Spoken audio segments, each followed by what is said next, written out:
a stop at all if they've got a bit of a margin and they can just use the fuel economy. You know, towards the end of the race, they may take a choice and say, look, we can just ease our lap times down by a tiny bit, and that'll save us the stop. In general, that's not a good plan, as I've said, but it could lead you to the opportunity where you can play fuel economy as your trump card. But it is still a fascinating battle. 2 hours and 50 minutes of the race have elapsed. We're 10 minutes away from half distance, therefore. I was planning or scheduling about 116 laps at half distance. We're currently on the 111th, so still no safety car.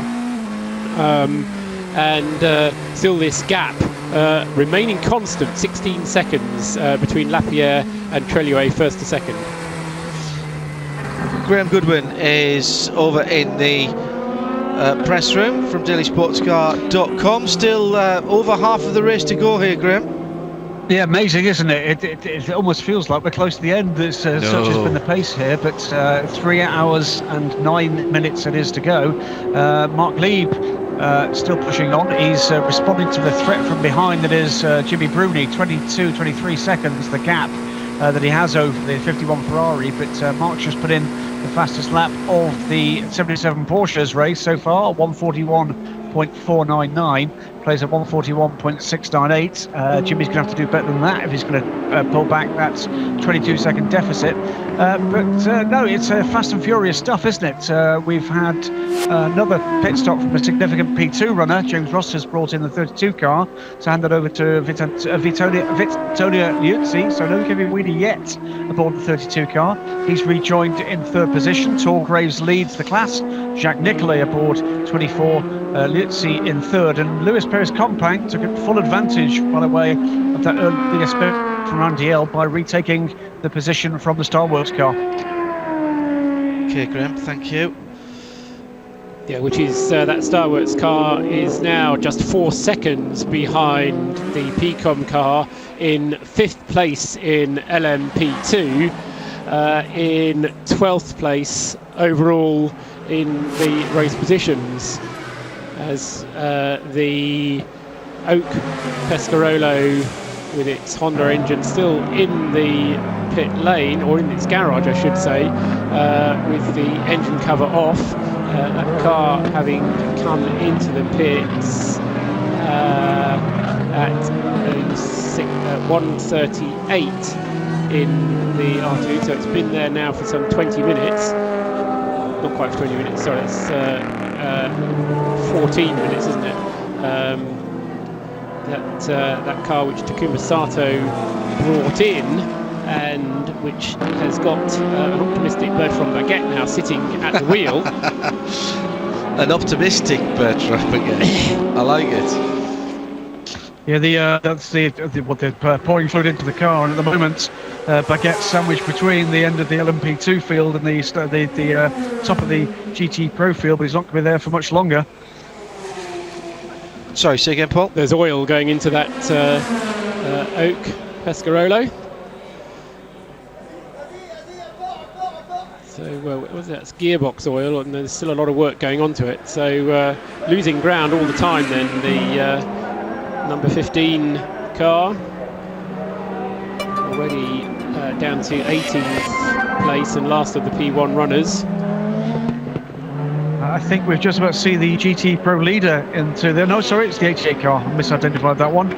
But can't be long before we see... Just back from your stint, it's been a good performance so far for the Lotus. Yeah, we're doing really well. I mean, we rolled the dice a little bit and we tried to do a double stint, but the tyres went off too much. I think I lost a little bit more than if we changed the tyres, but it wasn't too bad. The car's behaving itself, so it's all right. How is it out on track? Pardon? How is it out on track? It looks like there's a lot of debris there. There's a lot of marbles, a lot of tyre rubber everywhere. If you go offline a tiniest bit, the tyre picks up these marbles and you lose quite a lot of time. So there's a big emphasis on staying on the racing line. It's quite difficult in the traffic because if you get those marbles when you're passing a GT car, it's very difficult to clean a tyre. So yeah, it's pretty dirty out there. Thank you. Louise Beckett with James Rossiter down there in the pit lane. Thanks, Louise. there is his car, the number 32. So P2 being led by the ADR Delta with the Oak Racing car of Jacques Nicolet in second position, and everybody else is chasing them down at the moment. It's basically how it is. It could well concertina back together in this face. Luis Perez Companc is in. We've got Vidantonio. See, Vidantonio Liuzzi in the 32 Lotus has got a real chance here to make hay while the sun shines, as has Ryan DL after that spin. He's right on the end of the tail. Is he on the tail end of the lead lap in P2? I think he is just. But Torgraves, Jacques Nicolet, both very much gentleman drivers, no disrespect to them. Antonio Liuzzi, very much not a gentleman driver. I can hear Graham Goodwin talking to somebody in the press room there, so we'll let him do that at the moment.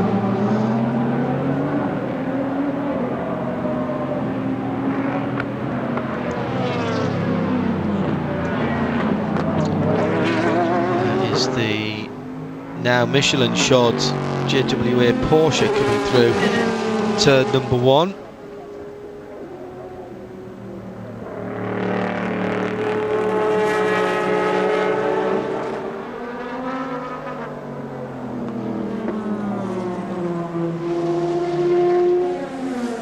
Car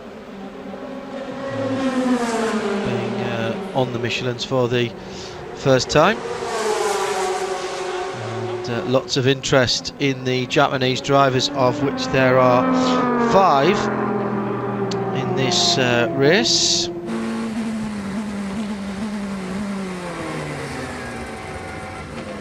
Still trying to sort of decipher what's going on here and who's in the best position. That engine you can hear is the 25 ADR Delta. Ooh, just a little bit of too much curb there. Coming round turn number 13, and another big right front lock-up going into the Dunlop corner, the Dunlop chicane area for, well, that's Kobayashi, isn't it, who is driving that car at the moment. He should know this track pretty well, GT300 driver. Graham Goodwin, can you hear us in the press room? I can hear you perfectly, John. Can you hear me? Yes, we can now.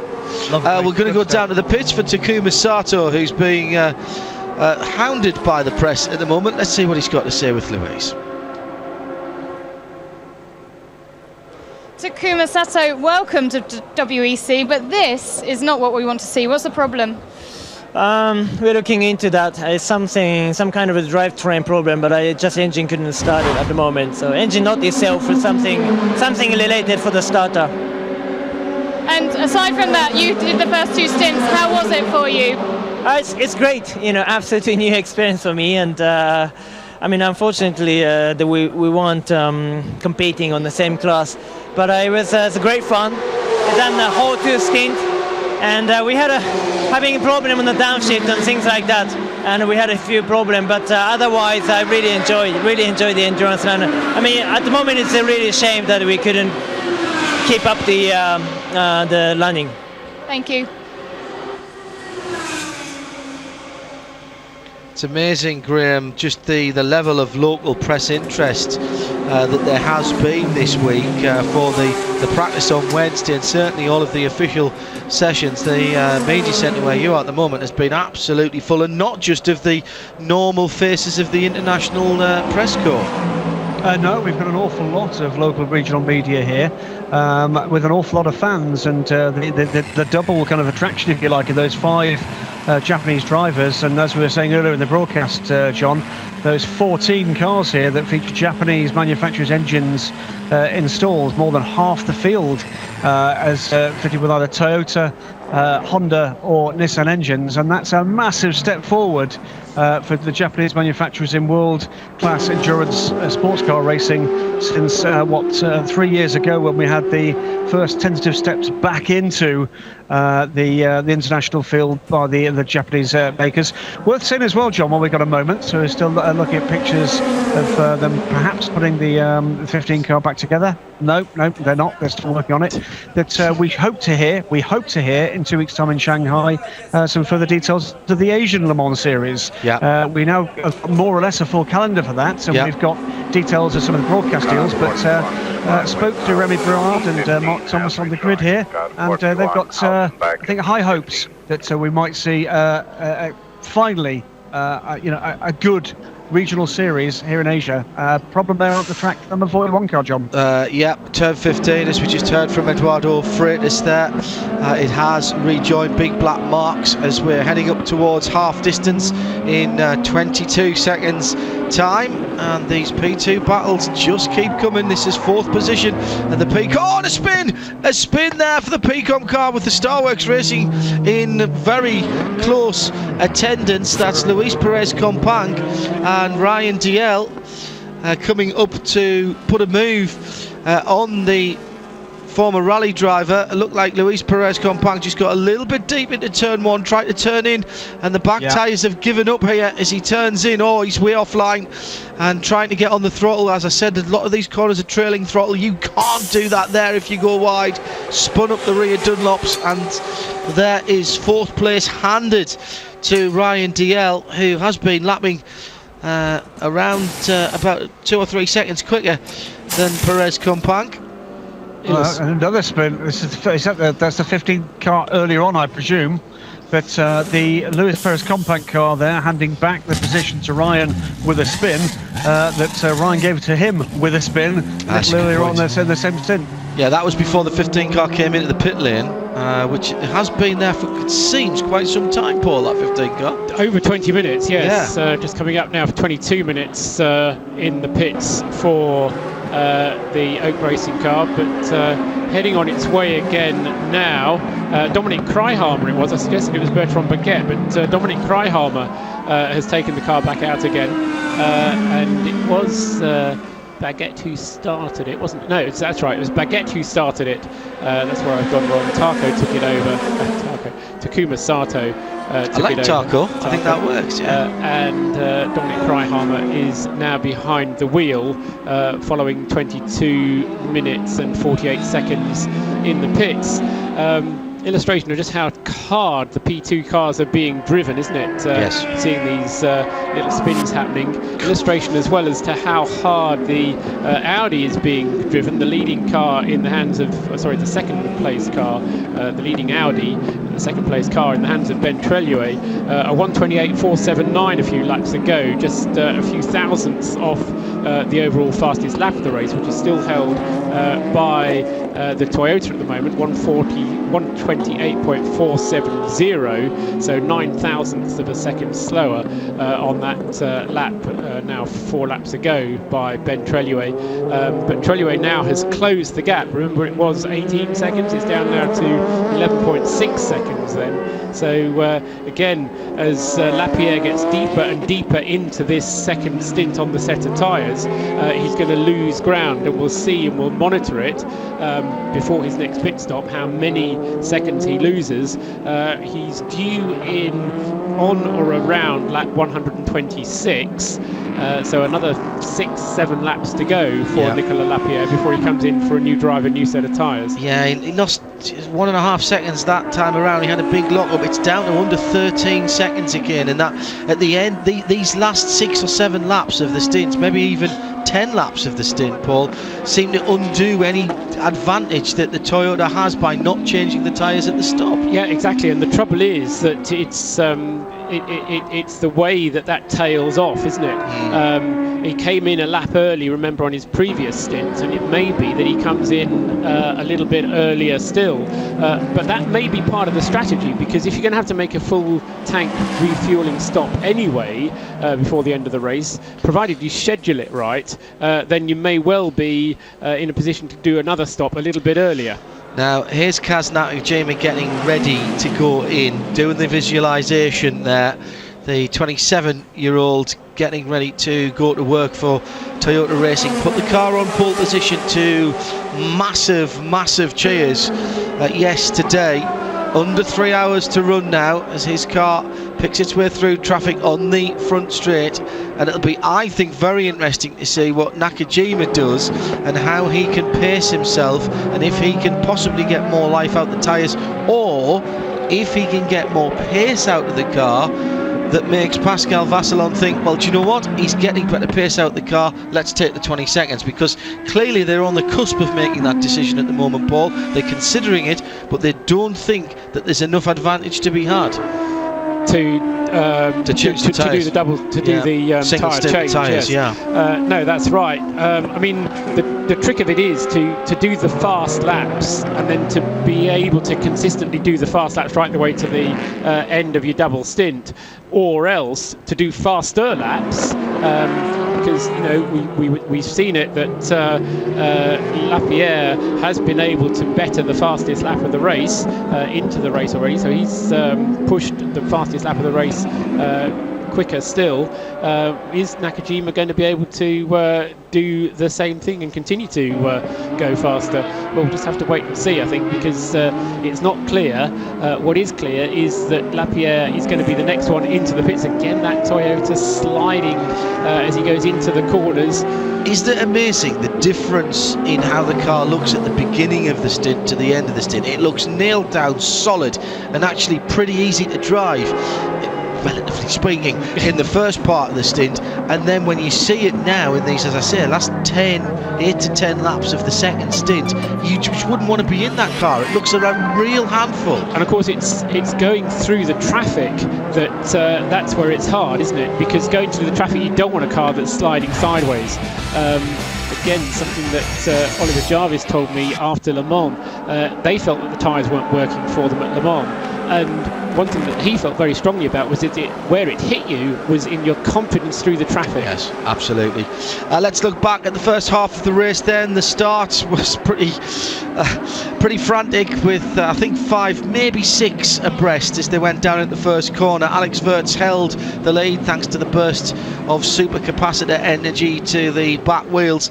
I have to say that the number 1 Audi, which was started by Andre Lotterer, wasn't it? He got right up alongside at one point, but it really didn't benefit him. McNish went through into second place. P2 action has been hot and heavy all the way through the first half of the race, with 5 cars going into a space where really there was only room for probably 1.5 coming out of the Dunlop chicane, which has seen a lot of the action. Alan McNish defending against his teammate, but couldn't hold on to second position, and then McNish having further problems a little bit further around the lap when they came up on the GTE Pro leaders. The Ferrari and the Porsche battling together, and Mark Lieb, seeing an opportunity perhaps to have a go at the Ferrari, turned right into the side of Alan McNish. No harm, no foul as both cars continued. Pit stops have generally favoured the Audis, with the Toyota coming in roughly 5 laps before either of the E-Tron Quattros. And really then it's just been watching what's happened on the exchange of pit stops. Fast for the Toyota at the start of the stint, but they are double stinting their tyres. The Audis taking a new set of Michelins every time they stop, regardless of whether they are changing drivers or not. There's the wavy pit lane we were talking about earlier on. So that lead has gone backwards and forwards between the number 1 Audi and the number 7 Toyota Racing TSO 30. There have been mistakes though, where the Toyota, clearly running out of grip, has gone straight on, particularly at turn 16. And the Panasonic corner has been where all of the action has been. P2 has continued to provide us with plenty of reasons to get excited, and more than 1 or 2 lockups as well.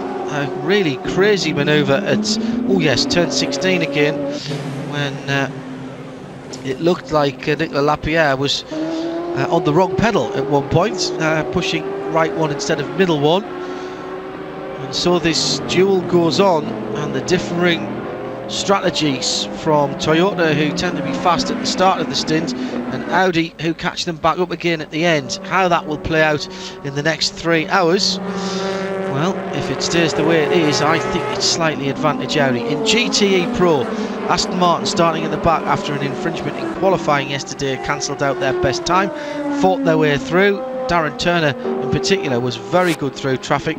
Stefan Munger hasn't had the best of luck. We can't really take our eyes off the front of the field because it has been the prototype battles that have kept us enthralled as we go to the second half of the 6 hours of Fuji. Just a few moments ago it was Ryan DL getting 4th place in LMP2 for Starworks when Luis Perez Compound misjudged his braking into the first corner. Not the first, nor I fear the last, that will be doing that with 3 hours still to go. Actually 2 hours 50 minutes. Let's go back to Paul Truswell for an update, and then we'll bring in Graham Goodwin in the press room at Fuji. Paul. Yeah, so 8 changes of lead in that summary that you were just describing then thus far. Well counted. Oh, and the number 1 Audi's off the track, and has got damage on the left front. There's been a bit of contact there, unless he's just bounced across the curbs. No, he's hit the back of the Aston Martin, hasn't he? He's come from nowhere and hit the back of the Aston Martin, completely misjudged his braking into the Dunlop curves. There's damage to the front end of that car. He spun around the 97 Aston Martin, and I'm afraid to say that that is a mistake then for the championship leading Audi, Ben Treluet, with damage to the left front, the under tray as well as the front side. But now he hasn't come into the pit lane this time around, and I think that was probably, yes, Graham, that they weren't ready for them, and he's been effectively, in aircraft carrier parlance, he's been waved off. And he'll have to do another 2.84 miles, but that all of a sudden is a chink in the armour of the number 1, and he's just left his braking way too late and come from way too far back. There's not a chance that the GT driver is going to see him from there, Paul. No, it's yeah, I won't. It was. It's the tightest corner on the circuit. It certainly wasn't the Aston's fault. There was no way that the Aston could disappear. And he's let a P2 car through and then had to turn in. Exactly. I think Lotterer was thinking the P2 car. He was looking at where he was going to do the P2 car, and he just, for the moment, shut his eyes to the Aston. And sadly, the Aston didn't disappear. So he is staying out for another lap. The inevitable notice comes up on the screen saying that the incident is under investigation. So the Aston is under investigation. There's driver then getting ready to get into the car. I think this is, well, into the pit lane this time around, already in the pit lane filter for the number 1 Audi. This is the second placed Audi, and the Audi that leads the championship as well at the moment in terms of the drivers, of course. And I think that's more than just top bodywork. I'll be honest with you, I think that might be an under tray. There was a bit of sparking, wasn't there? Yeah. That was the trouble, which suggests that there might be a bit of suspension damage, but we'll see. I think you'll see this go onto the dolly wheels and go straight back into the garage. The Guys, straps are coming off, Graham.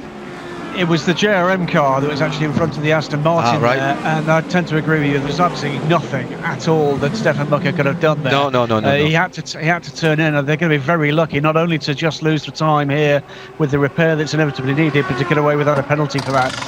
Because I think you're right. I think a bit of tunnel vision there from Benoit Treluet. Well, hop Suisse as Marcel Fessler climbs into the number 1 car. The normal service, they're ready with a nose in the pit lane. Yeah, John. They're ready with a nose in the pit lane. I'm not sure the car is going to go into the garage. I'm surprised. I am surprised. Can't see Dolly's ready. Let's not forget. Oh, from the back of the Aston Martin, there's just nowhere. I'm not even sure. I'm not even sure, Graham, that the number 1 car was going to make the corner at that pace. Yeah, it is just a nose change confirmed by Audi. They're not going to put the car in the garage. Wow, okay, very good. Thank you, Martin.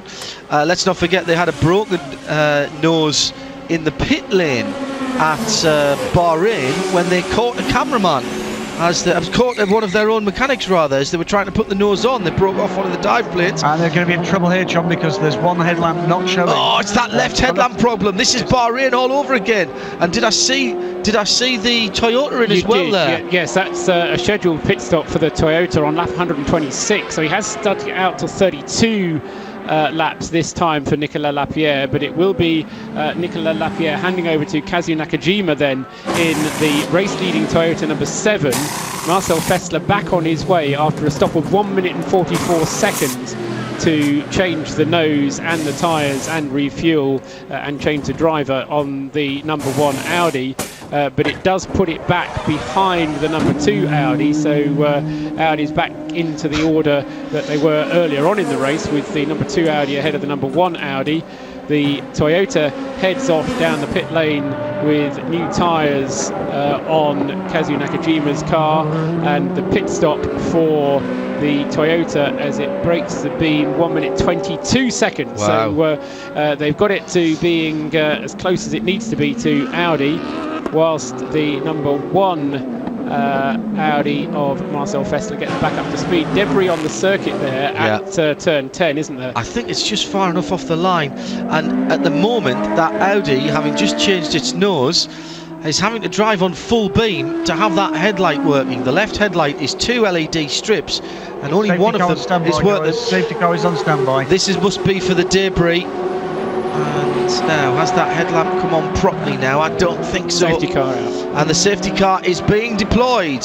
So with 2 hours and 45 minutes almost exactly on the clock, the 2 safety cars will roll, one on the front straight and the second one just after the Advan hairpin. Safety car A on the front straight, safety car B, as I say, just after the Advan hairpin at turn number 6, and that is clearly to remove that debris. There's some very, very sharp shards and quite large, and not just carbon fibre there, they've got metal fixings on them, and I think that's what's caught Eduardo Freitas' eye. He does not like putting safety cars out. No. Oh, and here's the number 2 Audi coming into the pits whilst the safety car is out. Here's Eduardo. Safety car, we are under safety car. We need to clean the track. We are under safety car. I'm scrambling the safety car on track now.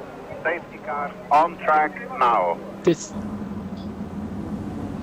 Now, taking a pit stop when the safety car's out is really rolling the dice, because with 2 safety cars and with the default position being pits closed, It's an interesting call, because I suspect what he's trying to do, because bear in mind this is H making the call, is he's assuming it's going to be a very rapid safety car, which means that potentially he'll be able to be in and out fairly quickly. The car was due in anyway. yes. Not that soon. I mean, he'd certainly had enough fuel for another 10 laps. This is Alan McNish at the wheel of the number 2 car.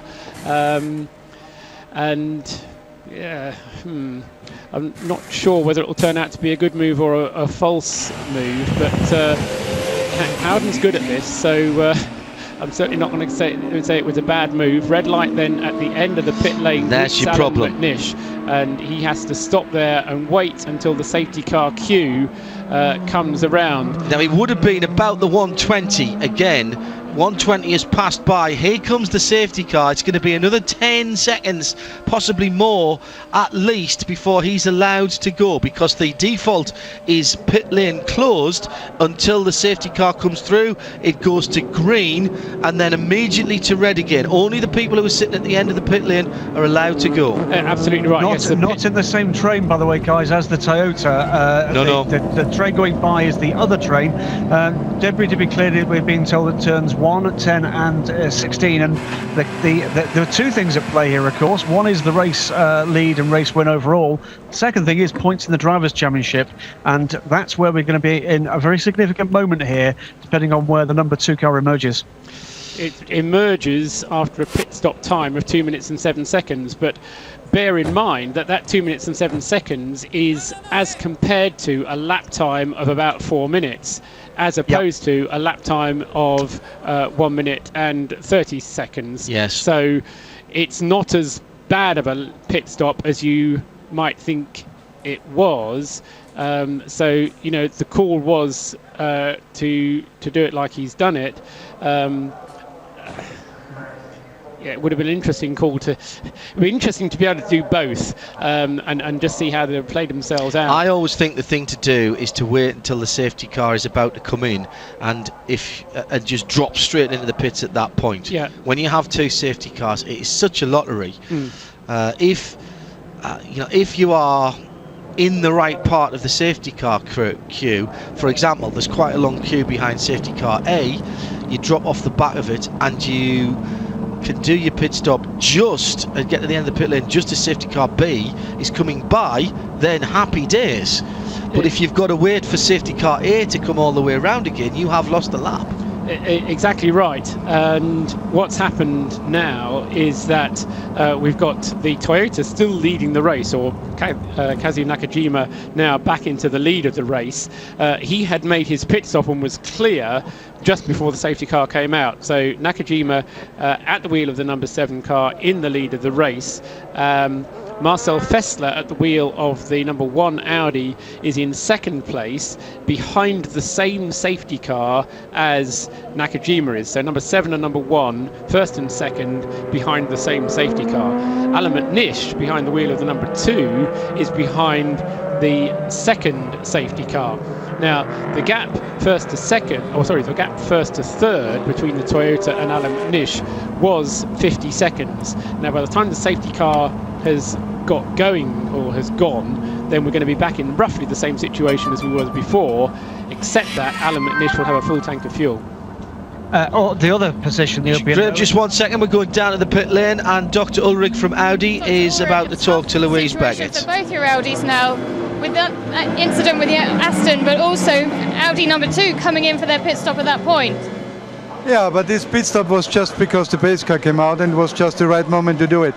The first one with Ben was really a pity because the Aston closed him the door. He had no chance to avoid him, and he broke quite intensely the front splitter, so he had to come back to the pits to replace it. This is really a pity because this car was really in a good position to go for victory, but we keep on fighting.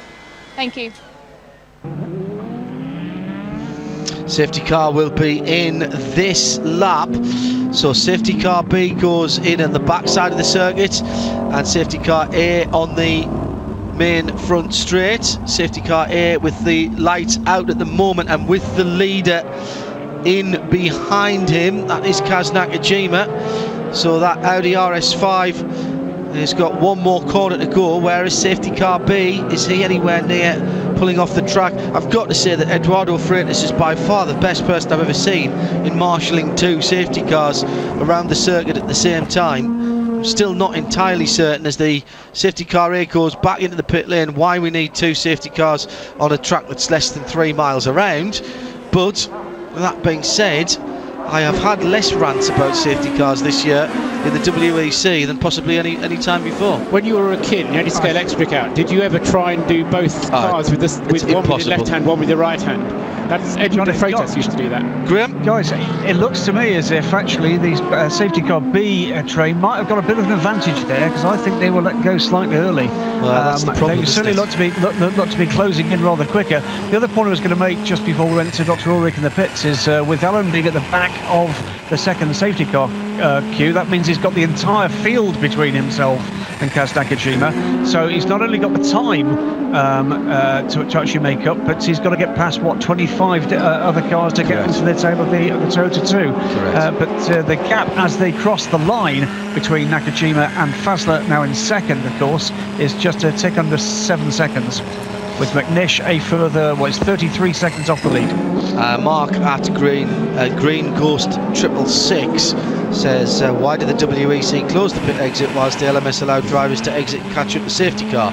It's just the way they do it. They don't close the pit lane either.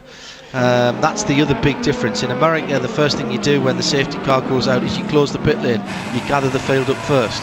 just to be clear, John knows what he means. When he says close the pit lane, he means close the pit lane entrance. Yes, sorry. What we were talking about before was closing the pit lane exit, which is what happens in WEC races. It's a fundamentally just different approach to it, and even in the UK, where we don't necessarily close the pit lane entrance, the default is that the exit light of the pit is green. You turn the pit lane exit left. You turn the pit lane exit lights red when the safety car train is on the front straight, and then everybody, it goes back to green, and you just basically beetle back out and get back on the end of the train. It's a fundamentally different way to do this, and Gerard Neveu, the man at the head of the WEC, wrote this particular rule himself. And a long chat with him and Steve Tarrant, actually, one of our Marshall friends at Silverstone, and they were discussing the relative merits of doing it one way or the other. I also noticed today, while we're talking about safety cars, and before everything gets mad again, because yellows breed yellows, as they say in the States, that the VLN, Graham, have adopted Code 60. Oh, have they? Well, yeah.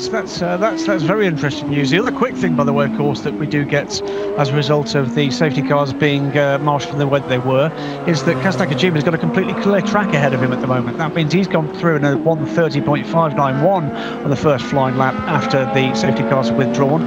Whilst Marcel Fasler, all he could actually manage is just to touch under 1:36. Meantime, Alan McNish has made up ground. Okay, it's a slightly false reading because the cars are at pace, but by our reckoning, he made up something like 27 seconds with the early release of that safety car. Yeah. So 2:35 still to go, and this will take a wee while to sort itself out, but a moment of excitement. We still haven't seen any penalty that might be assessed on the number 1 Audi, and I fear after seeing that footage that well, they might get a black and white flag, but I'm sure that John Gore from Aston Martin, the managing director of Aston Martin Racing, will be saying that they want something called, because it really lost them some ground. Meantime, the 32 Cordova Coupe has Ryan DL right up his tailpipes, and as Ryan got a little bit of damage on the left front as well, doesn't have the ponies to go by. No, it's just a dive plane that sticks out quite a long way. Yeah, I was just looking around the rear edge of the front wheel there as well, Paul, and I think it's just dirt. They've got traffic to come now, and this is the battle for second position.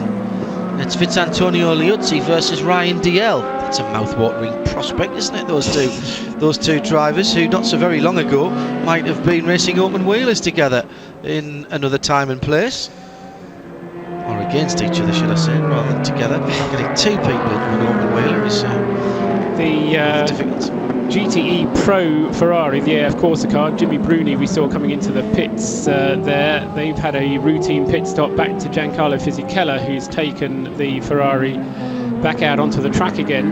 He's taken the car back out into third place, so the Aston Martin, of whom we were speaking a little while ago, 97 car, Stefan Mucker at the wheel at the moment, is 30 seconds behind the Porsche still. So in a few laps time we'll get the number 77 and 97 coming in for their routine pit stops as well, the Porsche and Aston Martin, and when they do, then I suspect they'll end up sandwiching the Ferrari again.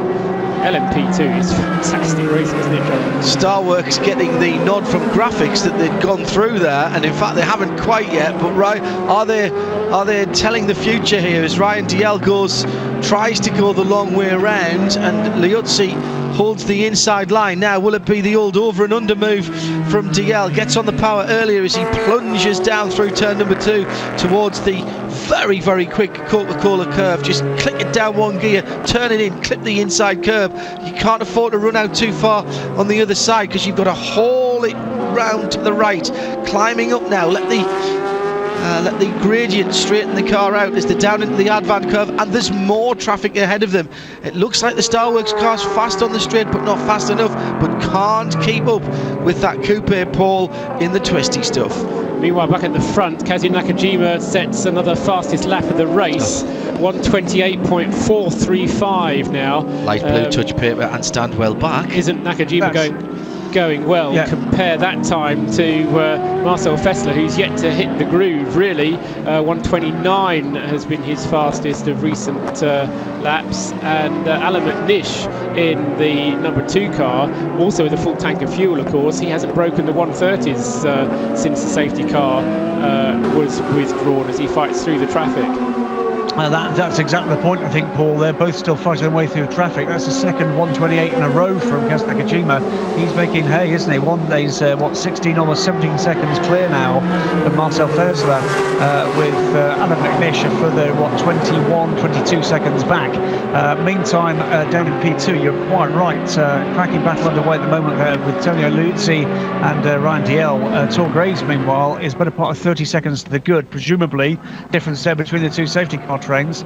As we look again at that incident there, the one bit of good news, I guess we can report after that, what was a heck of a biff on the back of that Aston Martin Vantage, is it doesn't seem to have done any harm to the pace that the Aston's able to produce, because Stefan Mucker is another man that's actually just put in 2 fastest laps of the race for that car. Yeah, it's straightened up from the biff it had earlier on and put the toe in back in the right place. Clearly that bit of precise engineering by Audi number 1 there.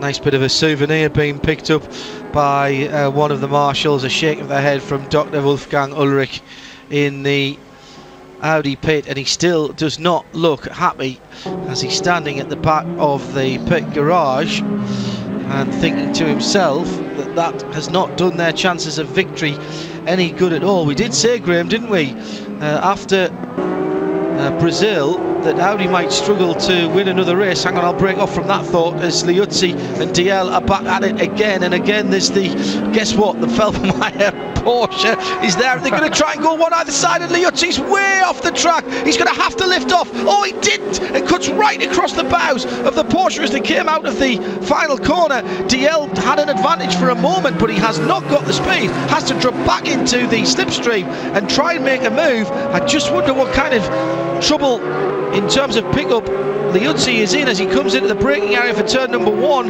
No, the tyres seem to be holding out, and that was a real opportunist manoeuvre there, but the pass was not made. Liuzzi way out in the boonies on driver's left. And this is the car, remember, that earlier in the race, Liuzzi was telling us was down on power. Didn't look at there, did it? Albeit he made a specific reference to me about being down on power to the Nissans rather than the HPD, but no shortage of ponies from that jump there, and that's an Audi going off the circuit, John. It is, and that is the number 1 car, is it not? That's 2. No, it's the 2. It's McNish. Oh my goodness me! As the PCOM Racing P2 car is in the pit lane from 4th in class. That's Pierre Kaffer aboard the car now by the look of things. First time in the race. And talking of pit stops, not yet seen by the cameras. In fact, I don't think we've seen a pit stop from the Aston Martin yet. Number 97 is in the pits. Now this is slightly ahead of schedule for number 97, Stefan Mucker.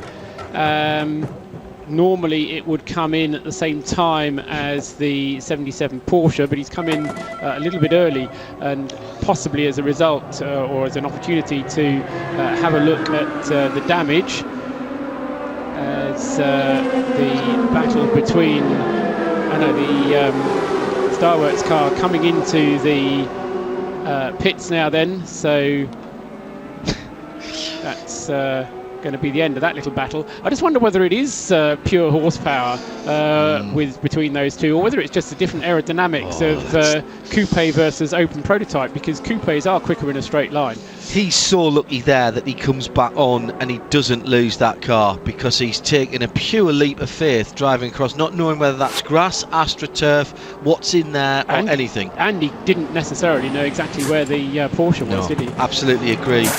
Absolutely agree with that. Paul, I'm going to ask you a question that may take you a little time to work out. That safety car, it has taken a slight change then to the Audi's pit stop strategy, particularly Howden's car, the 2 car.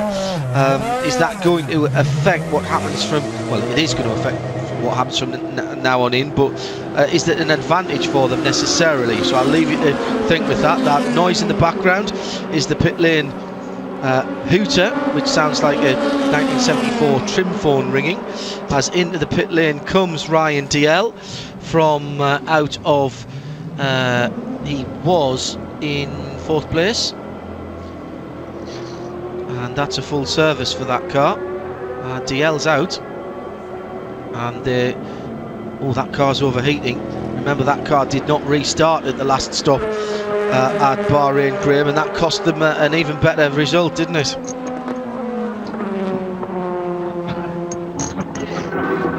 As Graham...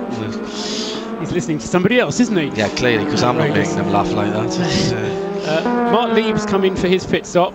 The number 77 Porsche is into the pits, and he will, as a result of that, rejoin. In fact, he has already rejoined and not lost the lead. Oh, wow.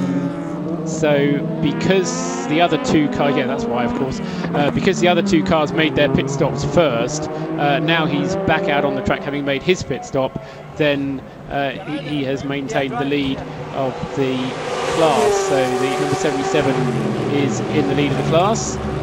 Nick Minassian is out of the PCOM car, and Pierre Caffer, in fact it was Perez Compan who was out of the car. Nick Minassian has done his stint a little while ago. Pierre Caffer now back out in that car. And the Aston Martin, Stefan Luca has handed it over to Darren Turner, and it was a 1:23 stop, so it was a quick enough stop. So clearly, if there was any damage, no remedial work needed from the Aston Martin mechanics, and they've got the car back on its way without any further loss of time. Although it is still third in the class, some 30 seconds, as I said, it's kind of sandwiching now. It and the Porsche are sandwiching the Ferrari. So still the Felbermayr Proton Porsche leads GTE Pro. The Ferrari now in the hands of Fisichella, 6 seconds behind. And then the Aston Martin a further 25 seconds behind the Ferrari. It's a big change, isn't it, in that class, Paul, since the car, because we saw prior to the safety car, the 51 car had something like 20-30 seconds to make up. So they've profited from the safety car period. Meantime, last time around we saw both of the Audis under 1:30 for the first time, I think, since safety car was withdrawn.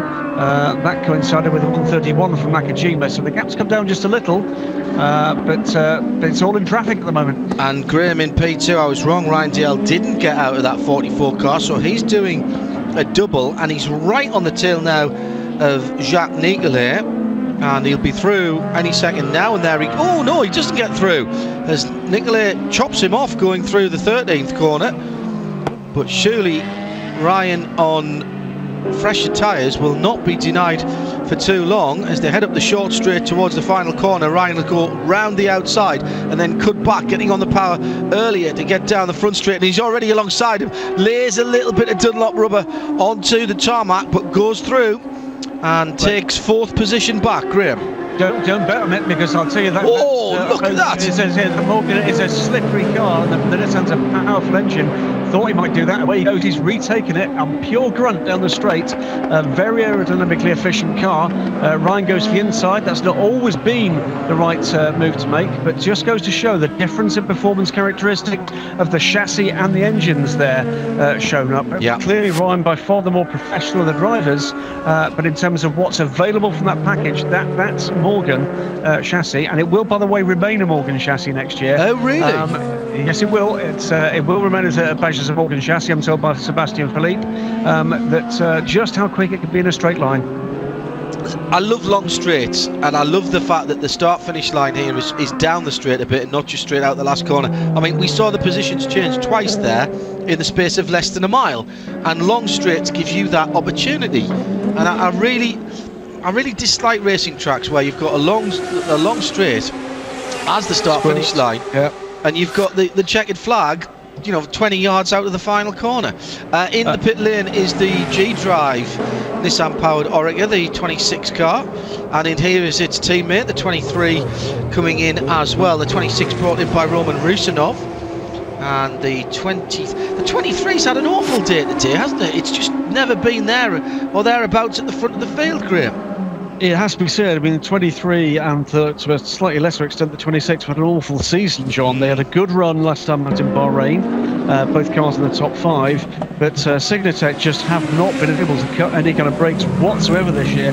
You're saying about this long straight here, first time yesterday evening we took the opportunity to pop over to the other side of the circuit with all the kind of the entertainment, the concessions are here behind the main stand, and thought, okay, we'll come and have a look at what kind of view you get from the stands. It's only at that point that you realise just how much of a straight there is before the start-finish line. It is a very long straight indeed here, and I absolutely agree with you. Add something to the spectacle, because you do get, at the point at which it's passing the main spectator stands here, the cars really are almost at VMAX, and they're coming into that tight right-hander and downhill right-hander at that, which means that there's a big challenge there into turn 1 and down the hill into turn 2. It's the part of the racetrack I think Alan McNish was telling us yesterday is the challenging bit, rather than the kind of supermarket car park effort, the rather more Tilke-ized effort of the end of the circuit. What do you reckon they're doing? Has anybody given up any data for you? On the sims that I was looking at, and some of the data I was looking at, I was seeing 314 kilometres, depending on how slippery the car was and how it was geared. No, haven't seen that at all, but what I can tell you is amongst a group of people who are going quickly, the one that's off at the moment is Kaz Nakajima. He's just done around with just 128.433, and that follows again the fastest lap of the race for that car, a 128.212 for the number 7 car, and is beginning to extend again an advantage over the Audis. And once again, John, it has to be said, it would seem to me that the Audis have been the architects of their own misfortune. Well, I can't disagree with that, but hasn't that been the case? The point I was going to make actually a little while ago, when we started getting excited about that Ryan DL battle that was going on, is that we said at Brazil, didn't we, that there was a reasonable opportunity that Audi might not win another race this year, given the pace that we'd seen from the Toyota. Now, they were, if you can say anybody was robbed in Bahrain, they were, because the whole number and that side by side with the ADR Delta, and that was Tor Graves. 6 of one, half a dozen of the other there, but that wasn't a really smart ruse from Kaz Nakajima with the gentleman driver on board the 25 car. It was very much side to side, coming out of the Dunlop curve again into turn number 12.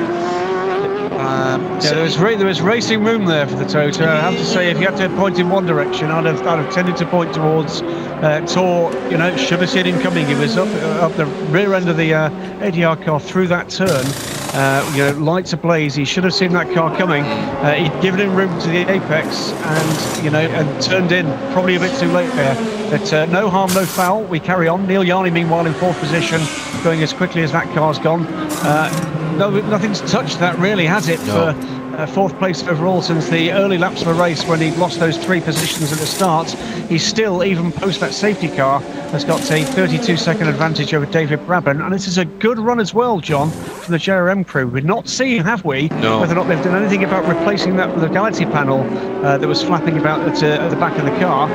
Nakajima, meanwhile, is going very quickly still, but Brabham at the moment is able to fend off the striker car behind, which now has Nick Leventis aboard. Just finishing off the point, as I say, the Toyotas really were robbed in the Middle East. We've had an assurance from them that panel will be redesigned so that you don't have to take off the whole of the side panel to expose the elephant's foot area, as the designers call it. So that will be sorted. It looks again as though Audi have sort of tripped themselves up again here, so this is certainly advantage Toyota at the moment. Now, Paul's been doing frantic calculations. The abacus has been whirring, and at one stage I was worried he was going to take his socks off as well, but the calculations tell us what, Paul? I'll tell you that in a minute, because it'll wait. What I would like to pick up on is a point that Graham was just making about Neil Yarni just getting on with what he's doing in 4th position, because that Rebellion Lola seems to be a bit more thirsty than the HPDs behind it, and certainly with the way that the DRM and the Stracker cars are going, then they're not that far behind, or at least the DRM car is not that far behind, and might well be able to make up the ground on the Rebellion car before the end of the race, depending how the strategy unwinds. And meantime, John. Well, actually, I'll just pick up on what you said. That's interesting because at Brazil, the guys thought they were in a better position than they were. Here's Eduardo. Information to the pit wall. Incident involving car 1 and car 97. Stewards decision number 8. Stop and go for car 1. Stop and go penalty car 1 for the collision with car 97. Stewards decision number 8. I think he's been quite lucky there to get away with just a stop and go. The JRM car thought they were going to save a pit stop in Brazil until they had some electrical problems. So you may have seized on something there, Paul. Absolutely. The number 1 Audi then will get called into the pit lane 3 times past the start-finish line before it must come in, or it will be cease to be scored. They've still got the problem with that left headlight. It hasn't got both of the LED panels on. Now it only does need one of them, but I think they're driving John, on full beam all the time. Graham.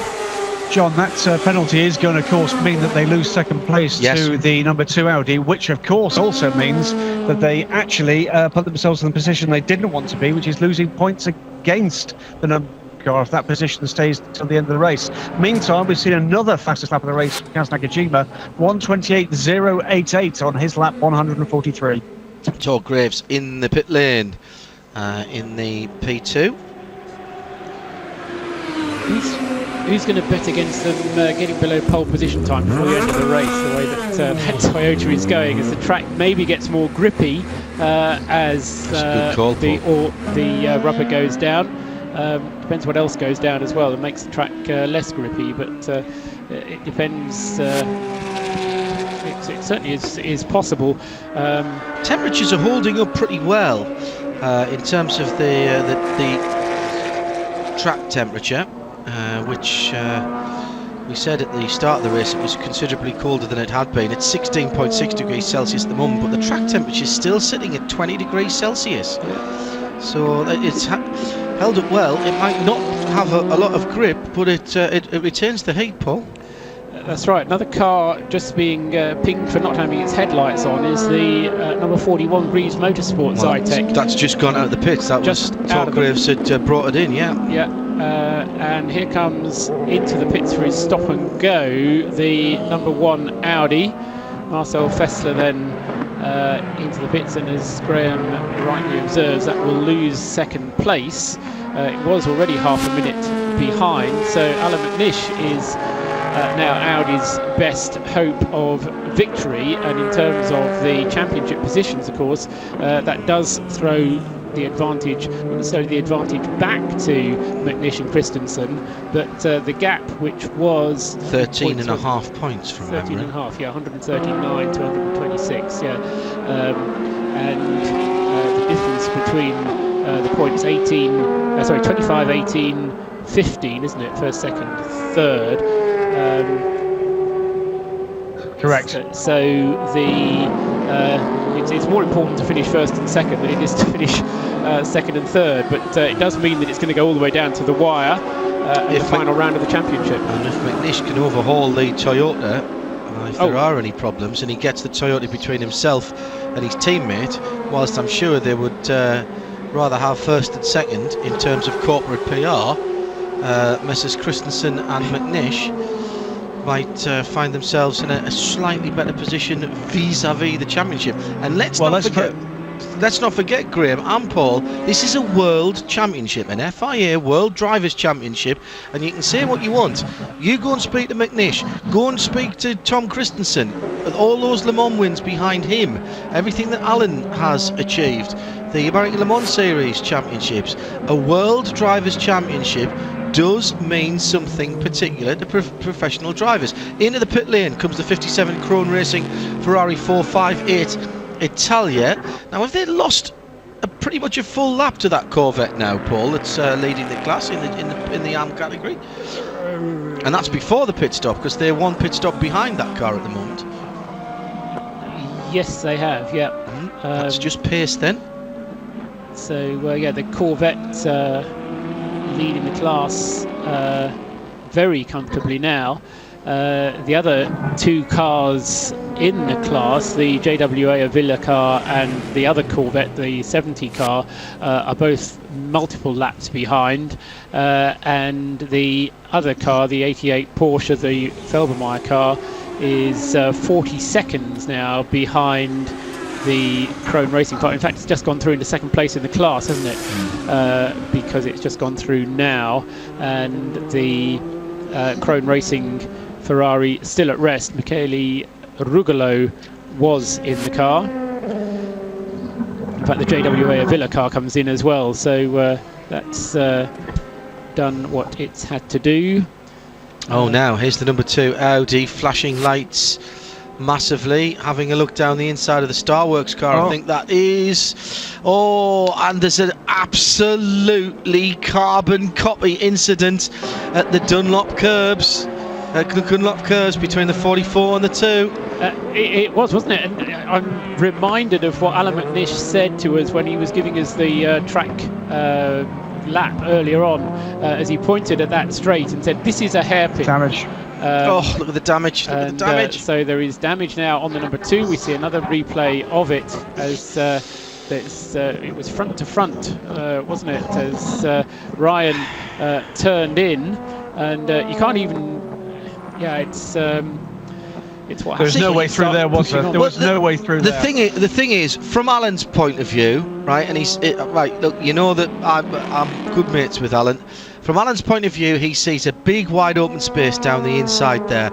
But ultimately, they've been round this track now 148 times, and therefore he knows there is a full hairpin there where you've got to turn back and point the car back up that hill.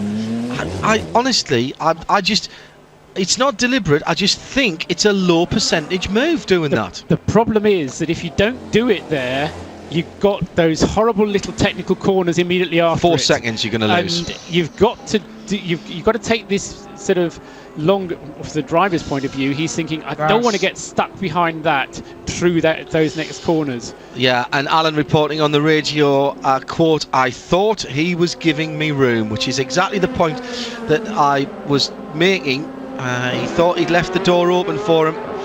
But yeah, that's a dangerous, very dangerous assumption to make, John, what you just said is the World Championships at stake here, and I have to say, low percentage I wouldn't have done it, and that's but what he's lost more than he could possibly have gained there. Lost more than he could possibly have gained. The potential now is he's going to have to stop, put an additional stop in. That loses him the points advantage he currently holds over his teammates. The point I was actually going to make, but now may well be negated, is with the 3 points advantage that gives them over their teammates, that takes us into the final round with a 10.5 point difference. Let's presume for the moment that Alan and Tom could have won that race, and let's presume for a moment that the number 1 car actually would have finished third. It means a pole position could have actually decided the World Championship. Oh, yes. You are right down to the point where half and 1 point might make a difference here. The one reason I would point the finger here and say, sorry, Alan, that was not a clever move, is why potentially give up a points advantage you hold on the road? Yeah, absolutely. Absolutely. So let's see what occurs from that. At the moment, all the data coming from Audi says that the suspension loads are normal. Incident under investigation, though, so there's 2 possibilities here. One, of course, is there might need to be another pit stop to repair that damage. Two is that Eduardo Freitas might have his say here, and we might go back to order restored in terms of where we stood before with the two Audis. What I was going to say before this happened in terms of what it was doing to the strategy was that the safety car has helped Audi in the sense that it has saved them having to do another pit stop. Yeah. It hasn't saved Toyota from having to do the same pit stop. Got you. So we were talking about possibly 3 laps from the end having a little splash. We were talking about the Audi possibly Yeah. having to have a splash. Well, that safety car has saved them having to have that splash, but it hasn't saved the Toyota from having to do a final pit stop in order to make it to the flag. However, given that the Toyota is going to hold at least a 30-second advantage, assuming that nothing else changes between now and the end, which is a fatal assumption to make. But assuming that nothing else changes between now and the end, then the Toyota will have enough of an advantage to make that additional stop, regardless of what Eduardo de Freitas decides Yes. on the incident between him and the Starworks car. But you have to say, given that they've already made the call for the contact that the No.1 car, the Fessler car, had with the Aston Martin, it's a very similar call, I would suggest. Your words exactly were, John, a carbon copy move. I mean, it didn't tip the offending car into a spin as it did the Aston Martin, but it was still a substantial amount of contact. And it was avoidable contact in the sense that it was a risky move made up the inside of a corner where a gap was likely to be being closed. You're listening to Paul Trustwell, Graham Goodwin and myself, John Hindhaugh. It's RadioLeMans.com on duty for the penultimate round of the FIA World Endurance Championship, and what a cracker this is turning out to be, with a couple of hours still left of this race, moving into the last third now, and that's probably at least 2 pit stops, possibly 3 for the leading cars. We'll get Paul to give us the details on that in a few moments' time. But before we do that, Graham Goodwin, as I said, only one more round to go at the end of this, but by no means all of the titles have been settled. Audi, of course, wrapped up the manufacturer's title very, very early on in the piece, I think as early as Silverstone, but still plenty to play for the other categories. Well, yeah, we've got the Drivers' Championship we've just been talking about, and that really is now down to, of course, between the No.1 and the No.2 Audi crews. The other thing that's up for grabs, and I think will change hands after this race, is third place in the Drivers' Championship will almost certainly lie in the hands of Neil Yarni and Nicola Prost. They will overhaul the points total amassed at Le Mans, Spa and Sebring by Dindo Capello, now retired, of course, from the Audi squad. Next up, because we've of course got both manufacturers' championships have been settled in the hands for Audi for LMP1 and Ferrari for GT. It is the Rebellion potential title in LMP Privateers, and frankly, both those cars are running. They're going to score reasonable points if it carries on that way. They're looking set fair for that title. LMP2, meanwhile, it's the one thing at the moment to watch. It is about Starworks, and not necessarily the car we're looking at there, the ADR Delta car, which leads the class, but actually rather more about whether Pecan Racing can overhaul Ryan DL. It's I think about 30 seconds between the two cars at the moment. Pierre Caffer closing in and making up ground, and the two gentlemen drivers ahead of him. But they've got a points deficit to kind of overhaul. We don't know yet, of course, whether or not there was any damage whatsoever to the Starworks car in that little contretemps between the Audi and the HPD. But Starworks at the moment, again, looking as if they can clinch this title, but that's all going to be determined in the last couple of hours here. GTE Pro, we know that they, of course, have won that. And then we get to GTE Am, and we've not said much about GTE Am, have we, this weekend? The pendulum there swinging very much back in the direction of Lara competition. They hold a slim, so 9 points advantage over the Feldmeier Proton car, but the Feldmeier Proton car at the moment only third, and the 50 Lara car, both of those cars could score points. It would be the leading point scoring car of the two, currently leads that race, John. And Fiona Miller up at ridiculously early hour in the centre of England. Points out, and we were talking about this a while ago, the number 50 Labour competition car has had a full lap lead in the armed category since the second hour of the race. So then, still running around, the number 1 Audi with Marcel Fessler at the wheel, and the where is his team car? Oh, he's almost a minute away from the leader and 8.8 seconds away from his teammate.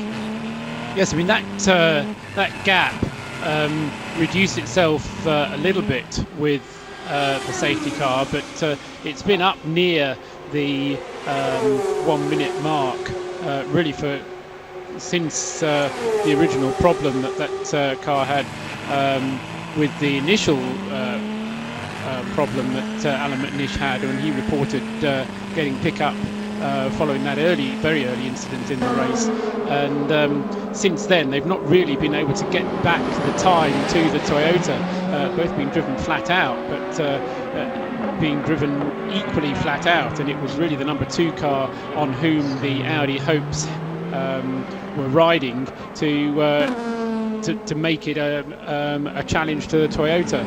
What we've got instead is now a battle between the 2 Audis, yes, rather than a battle for the lead of the race. And as long as the Toyota now can keep its nose clean, it has sufficient of a margin to be able to take it through to the flag. No further action has been required after the investigation between the Audi number 2. The NFA'd it. That's what they've said on the screen here. Dodged a bullet, McNish. That is Matrix-like bullet dodging. Quite remarkable. Well, I'm surprised, John, I have to say. We just saw a quick shot on screen, by the way, of one of the teams on the pit wall with some weather radar. We're getting lower cloud at the moment, no sign immediately of rain, but there does seem to be a suspicion that there's a possibility of a sprinkling before the end of this race. And again, we've seen that shot now of the area around Fuji. Where is Fuji on there, though? That Fuji there is the bottom left-hand corner. Okay. By the way, we're not lobbying for Alan or indeed anybody else to have a penalty. It's just on what we saw. As I said straight away, although it looked to me like a carbon copy, I can understand what Alan saw when he saw that big gap down the inside, and his immediate response on the radio was, I thought he was leaving the gap for me. Now, that is all very well and good as the PCOM 49 misses its braking point entirely through that corner that has been the cause of so much concern this race. But as you rightly said, Graham, given what we've already said, it's a bit like when you watch a soccer match, a football match, and somebody gets a yellow card early on for a tackle, and you see something later on that's the same that doesn't, and you sort of go, oh, all right, I don't quite understand that, but fine. So I think my major point with it, John, is that having gained the advantage over his teammate, which, let's face it, there are 2 things at play here for Audi. One is to try to win this race. The second thing is between the 2 Audi squads, and it's about points. And there, he was not at imminent risk of losing that advantage. Yes, he may have actually suffered a kind of a second or two's disadvantage by following the car through those turns. And my view was that wasn't the cleverest move I've seen Alan make in his career. No, and I still wonder, how much the coupe and vision plays a part in these decisions. Not in that move. He clearly saw the car ahead of him. He knows where the apex is. He told us, of course, in the preamble to the race that that was in effect a hairpin. And no, I can't see. I think that was just a fumble, I'm afraid. Okay, so no further action for that, deemed a racing incident. Let's move on. The 24 of Oak Racing and Jacques Nicolet circulating quite nicely at the moment. Jacques done a pretty good job in this stint of getting his time in behind the wheel. Should remind those of you who perhaps are more likely casual viewers and listeners that the P2 category, like the GTE AM category, is a Pro AM category. And I think we're watching John at the moment, Alan McNish's lap times, and he's just going around at 1:32 and is losing time on this lap again to Marcel Fessler. The gap now under, well, it's just 3.1 seconds. That's come down pretty rapidly. He's lost time in both the first sectors on this lap after losing something like, what, 4 seconds? I think on the last lap. I wonder if he's got a slow puncture on that left front after the incident. It's quite possible. Just going back to the LMP2 and GTE ARM categories, it's a Pro-Am category, and therefore the gentleman drivers, the drivers who don't make their living out of racing, and they're all graded at the start of the season, they have a minimum amount of time that they have to spend behind the wheel. And depending on how serious you are about getting a decent result, managing that minimum time is one of the keys to success in LMP2 and GTE AM, of course. That was an Audi crew getting ready? No, it was the Toyota team getting ready for Kazuya Nakajima, due in at the end of his next lap. Depending whether he was able to save some fuel while the safety car was out, because remember Nakajima came, or rather Lapierre came in just before the safety car came out. Nakajima, the first thing he was confronted with after he came out was the safety car being out. So Nakajima now due in for his next pit stop. As far as McNish is concerned, across the start-finish line, he was the fastest car to trip the speed trap at 294.3 kilometres an hour, comparing to the number one car at 293 kilometres an hour. So I think it was probably just Alan taking it careful through the traffic, listening to us moaning about him through the traffic. He's obviously taking good notes, John. But there doesn't seem to be anything wrong with his lap times, except that he's not breaking the 1 minute 30s. Yes. But at the moment, you know, you have to. And there are the two Audis on the end of the pit straight together, Paul. There's nothing between them now, other than about 1.2 seconds. And again, turn number 10 has caused some incident. That's the P-Com car. That's actually just a replay, John, of a change for position. That's Pierre Caffer going by Kevin Weider, and now his next target is going to be his championship rival, YNDL. Leader is in the pits. The Toyota flags are waving, as are the Audi flags on the far side of the very long straight here. I bet they change the tyres now. Oh, I bet they do. There's no sense in them not doing it. They've exactly. got the cushion. I don't see tyres out. Nope. No tyres ready. Well. Now that does surprise me. I think you don't take any chances at this stage. Well, I would have done if I was running the team. On the other hand, they may be saying, well, look, we'll just take the pain of the reduced lap times. We'll stick with our strategy. Okay. So I can kind of see it from both points of view. No, hang on. The nose is coming off that car. No, it's just a piece of sticky tape on the left-hand side front, so that was perhaps just a catch that had come undone, but that was petrol only for the number 7 Toyota Racing TSO 30, and Kaz Nakajima is back in the fray with an hour and 54 minutes still to go. And 1 minute and 2 seconds. That's quick. In the pit lane. Well, it's the first fuel-only. We had a fuel-only stop from Wirtz very early on, didn't we? Yes, we did. Which was 56 seconds. So that was 56 seconds to take on 71 litres, and that was 1 minute and 2 to take on 70 litres. So maybe just that last 5 seconds to check the catch. Yeah. Apart from that, no other reason. Now that is their 6th stop, and I don't think they can go with just one more. You're absolutely right. They're going to need 2 more unless we get another safety car. Yeah. As the Audis have only done 5 at the moment, and don't forget, one of those for the number 1 car was a penalty, so no work able to be done. It's the 7th round out of 8 of the FIA World Endurance Championship for 2012, the inaugural season of this Endurance Championship. Paul Trustwell, Graham Goodwin, and myself, John Hindhoff, and this has still got a very interesting look to it. And look at that, just ahead of Nakajima after he's made the pit stop. There is the Audi. He's almost got them in sight. So as they go across the line this time, it's Audi 2 from Audi 1, 2.5 seconds, and Audi 1 from Toyota number 7, 1.9 seconds. But remember, guys, endurance racing, just you can't get close racing. It's not exciting. Stop it immediately. Don't even joke about that. You might have to wait that chap up in the grandstand. Yes. 5 seconds separating the first 3 cars after 4 hours and 10 minutes of the race.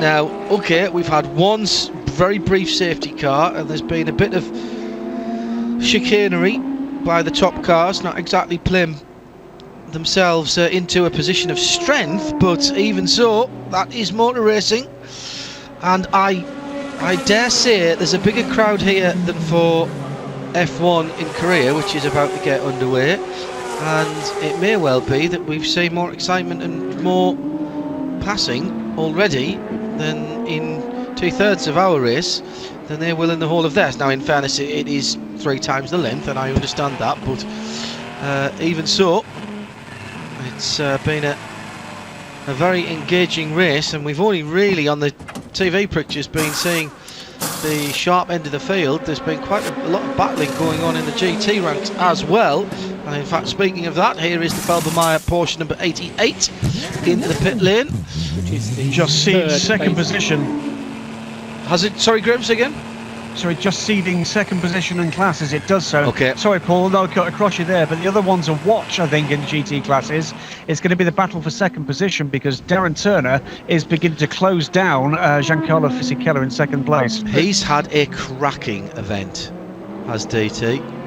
Yes, I mean, just as he did in the last stint when these two were in the cars together, Fisichella against Darren Turner seems to go in the favour of Darren Turner, whereas when it's Bruni against Stefan Mucker, then the Italian seems to have the advantage. But it is, you're absolutely right, Graham, just closing down now, 15 seconds only separating the Ferrari from the Aston Martin. And to be fair, it's less than half a minute between the Ferrari and the class-leading Porsche number 77. So we've got, and we were talking about 5 seconds separating the first 3 cars. That's within pit stops, but there's 30 seconds separating the first 3 cars in the GTE Pro class. And P2 is astonishing. There's just 10 seconds separating the number 25 ADR car from the Starworks car at the moment. And Andrea Lotterer is doing his stretches in the pit lane, getting ready for his car to come in.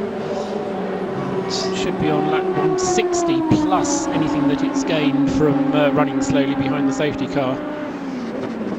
And there are the top 3 in the last third of the start-finish straight, braking down through the gearbox, turn into the right-hander at the first corner, and then try and use as little steering lock as possible as you accelerate down towards the Coca-Cola curve. Just there's a slight upward movement just as you turn in. So many places here at Fuji where the camber is wild, where you drive across the top of a camber, drop into a cambered corner like at the Advan hairpin at turn number 6.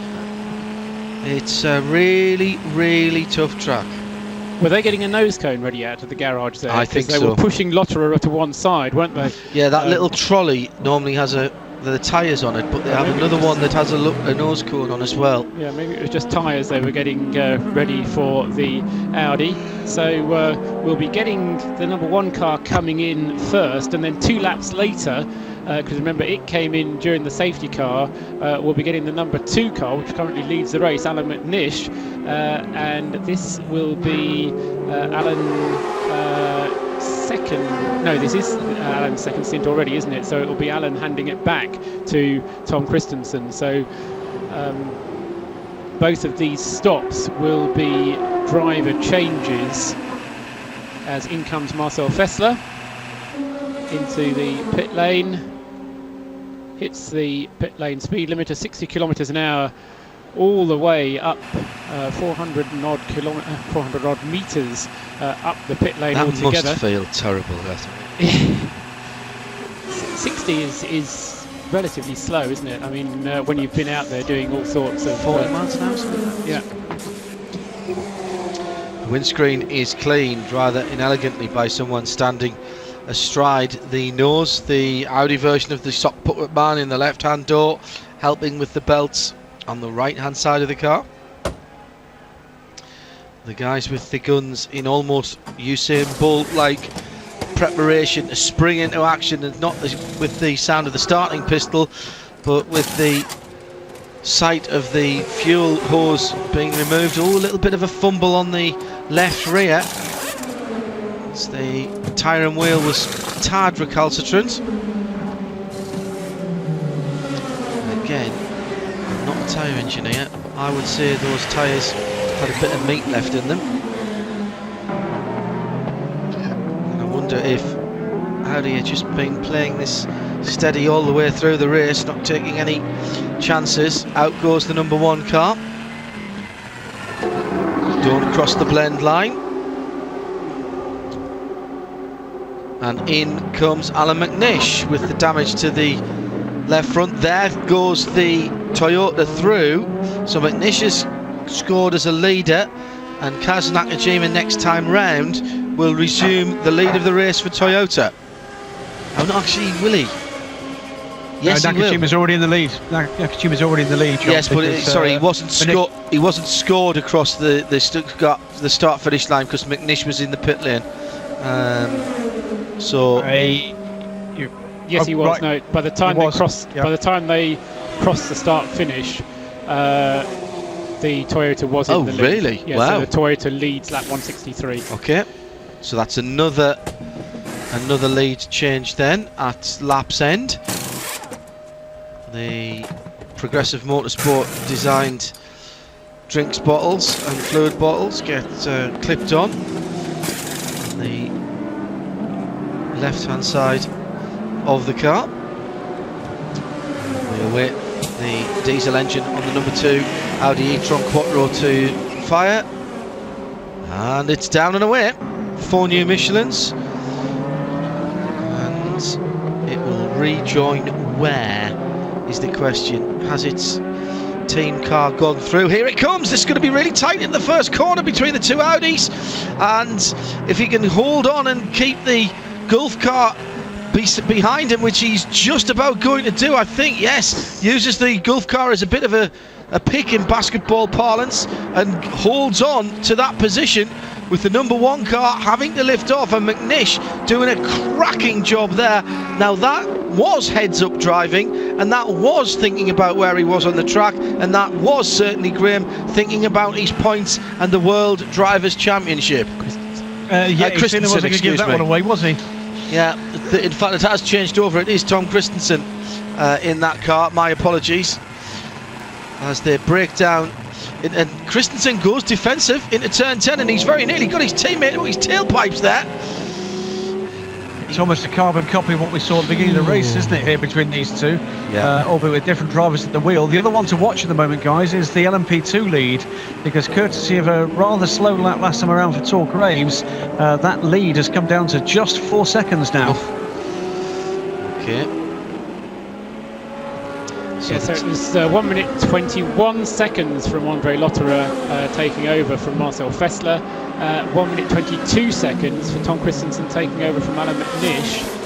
As in the pits we see what was 4th place now, 5th placed Oak Morgan, number 24. Pass for the position, the number 1 car down the inside.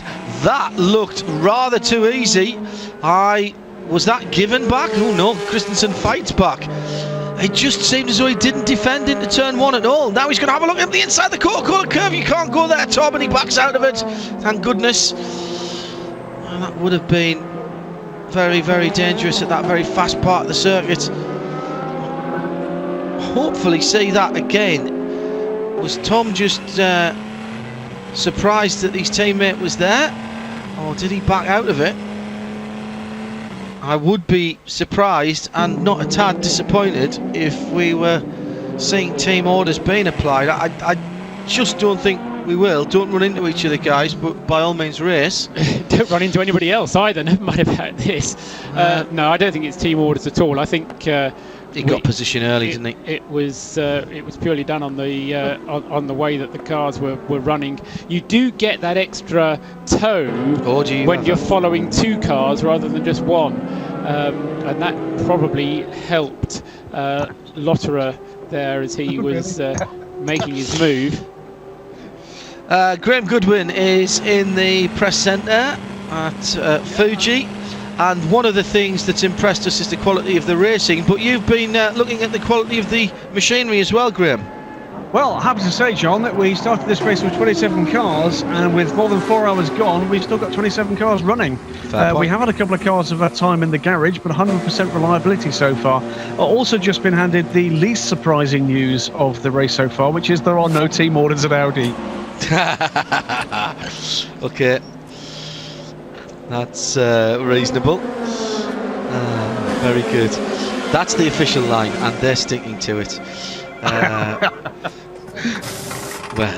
Well, I mean, you have to say that rain, rain, John. Oh, rain here. Oh, drama then. Real rain reported at turn 10. We've not seen it on TV, but it's up on the screens from race control. It's the ADR Delta car. Will cede the LMP2 lead with its latest pit stop. Ryan DL takes over the lead with Pierre Caffa going through in second place. Well, that makes perfect sense because that is the south. The winds are southwesterlies, and that's the southeast corner of the circuit. So that would be where the weather was coming from, and that was the direction that we saw on that picture on the pit perch earlier on. And so getting much cooler as well, John. Down to 16 degrees here. I think you're just about to go to LMP2 in the pits, aren't we? This is a bit close, isn't okay. it? Yeah, it is, but it's what racing's about. The problem is that the Toyota's too far ahead. We had some problems with pickup, Louise and Alan, which really stimulated the end of my first stint and also Tom's double, and it's only really now that the tyres are clean and we can keep pushing them, and so our performance is a bit better again. But yeah, it's tight and traffic's very, very difficult. This is what I was just going to ask you. You've had a couple of incidents, and you always knew traffic was going to be tough here. Is it as bad as you thought, or worse? It's actually worse now because on the test day in practice, I think there's obviously less cars, and there's it's so wide, and there's so many lines into the corners, and I think basically all of the incidents have just been total misunderstandings. I saw the one with the Toyota, and it was exactly the same that happened to me earlier, where the guy sticks completely to his inside line, which is not a normal line, but it's the one that he usually uses. We just didn't expect it. Thank you. Thank you. So there we are. We got there at the end with Louise Beckett down there in the pits with Alan explaining exactly what had happened in that incident earlier, and that wasn't penalised. And just what we were saying, it looks bad, but from Alan's perspective, it looks like the door's been left open, and there's a big space down the inside that's tremendously inviting. And unless you've been following a guy for 2 or 3 laps, you don't know what his normal line is through there. And trust me, having been on the simulator around here, there are many lines to most corners, probably more when Hindhaug's behind the wheel than anything else, and I'm not saying that any of them are any better, but we talked to Alan at the end of one of the free practice sessions, and I was quizzing him about lines, and he said sometimes the inside line isn't necessarily the place to be because you tighten up the corner overly, and with the banked portions of some of these turns here at Fuji, you can actually run round slightly, what looks to be slightly missing the apex, and get on the power and let the banking straighten you out, and you actually don't lose anything at all, and sometimes it's actually a bit quicker. But that doesn't mean you can drive around the outside of somebody. No. Because the person who you're trying to then overtake is taking a normal entrance to the curve from the outside. Correct. So you can't get in and go around the outside of them. So it's not as simple as just being able to drive you take the outside line. What does happen, of course, is that as the track sometimes gets wetter, so the outside line is often a better place to be.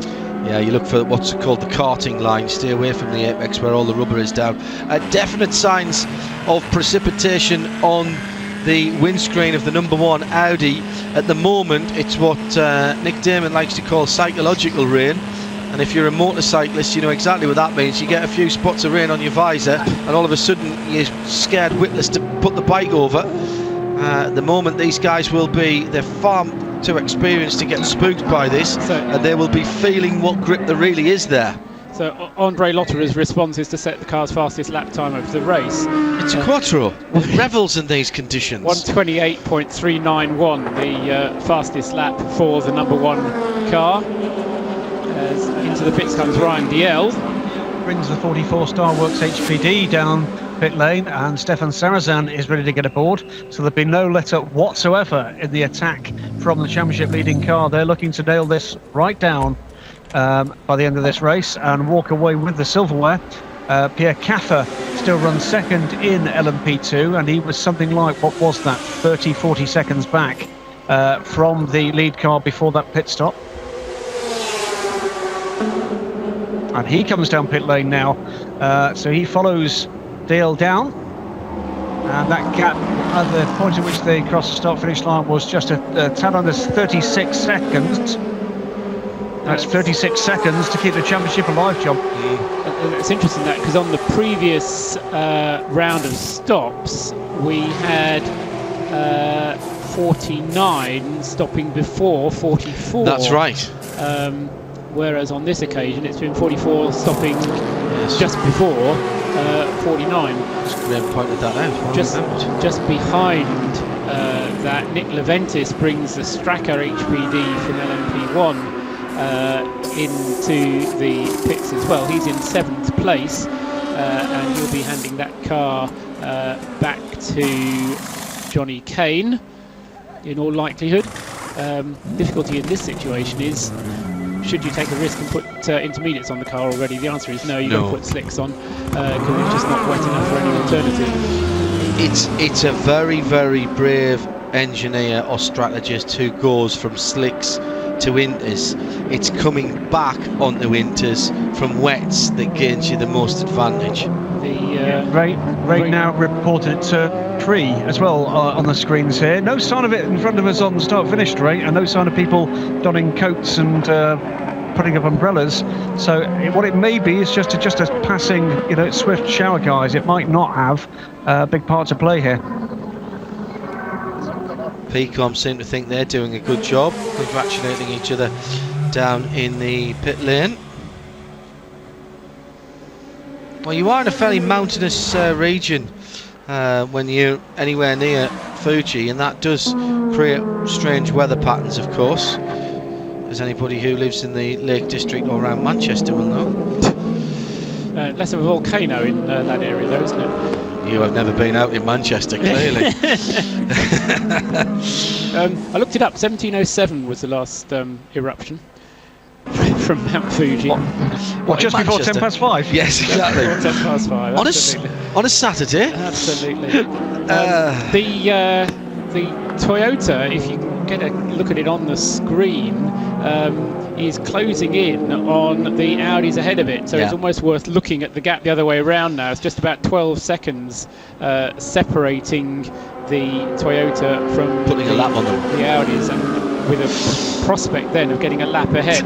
Now, oh, sorry, I'm giggling because Stefan Sarazan was actually leaning forward in his belts there, trying to urge the Starworks car past the Greaves car as he's putting a lap on him down the start-finish straight. Ryan Diel has done his job. He's rehydrating in the pit lane at the moment. Probably get a chance to speak to him in a wee while.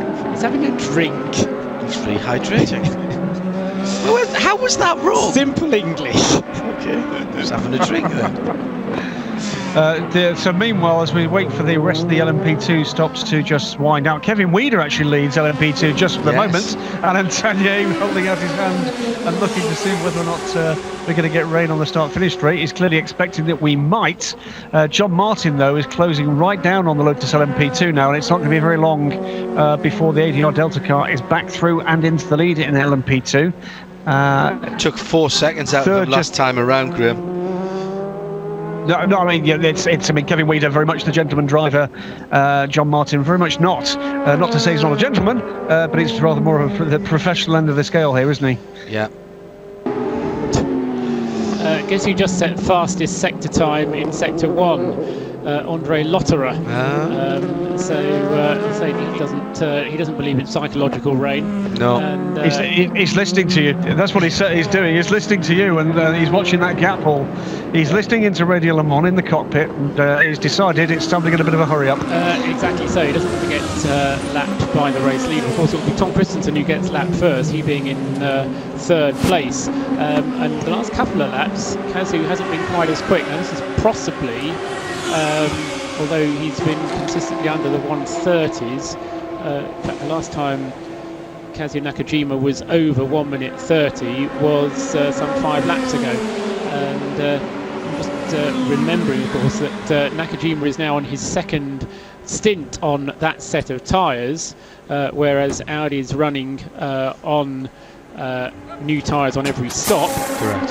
Nakajima's lap times will be something of some interest then, as maybe that the cooler weather, the cloudier and possibly slightly damp conditions helps that second stint as well. Well, were we just not remarking when you and I were talking before we came on air, when we were talking about what happened earlier on in the week, that some exceptionally fast times, Graham, were put in just after a rain shower before one of the practice sessions, if I remember Absolutely correctly. right. Yeah, you're absolutely right. We'd had a bit of a kind of just a very light drizzle, and they came out and were straight on it, weren't they? Yeah. So that whatever it does here, whether or not it just clears a bit of dust off the track, whether or not it just gets rid of some of the debris, but they were straight there and into the from memory into the 128s, weren't they, John? Yes, I think so. I do think so. So, meantime. No, go ahead, Graham. Meantime, sorry, Paul, we're still dealing with this slight time lag, aren't we? Meantime, we've got Darren Turner closing in still more on Giancarlo Fisichella. I think he's now got that gap under 10 seconds. And the 23 Nissan getting full service in the pit lane. Noticeable how much debris there is offline on the start-finish straight as well as through the corners. And here is the Starworks 44, the HPD Honda with Stefan Sarazan up behind Roman Ruzinov in the R18 Nissan. This the 26 Signatech, the G-Drive sponsored machine, taking a slightly defensive line into the Advan hairpin, but that is another one of those corners where lines are multiple, particularly on the way in. Interesting that just behind Stefan Sarazan, you've got Pierre Caffer in the Picon car, and behind him is the Oak car of Olivier Pla, and both of those cars setting their fastest laps of the car. So the P2 car is certainly pushing as hard as it can. John. Yeah, Stefan Sarazan's running out of patience with Roman Rusinov, stuck his nose up the inside at 13 and now tries to go around the inside at 14 and basically scares Rusinov into backing out of the throttle.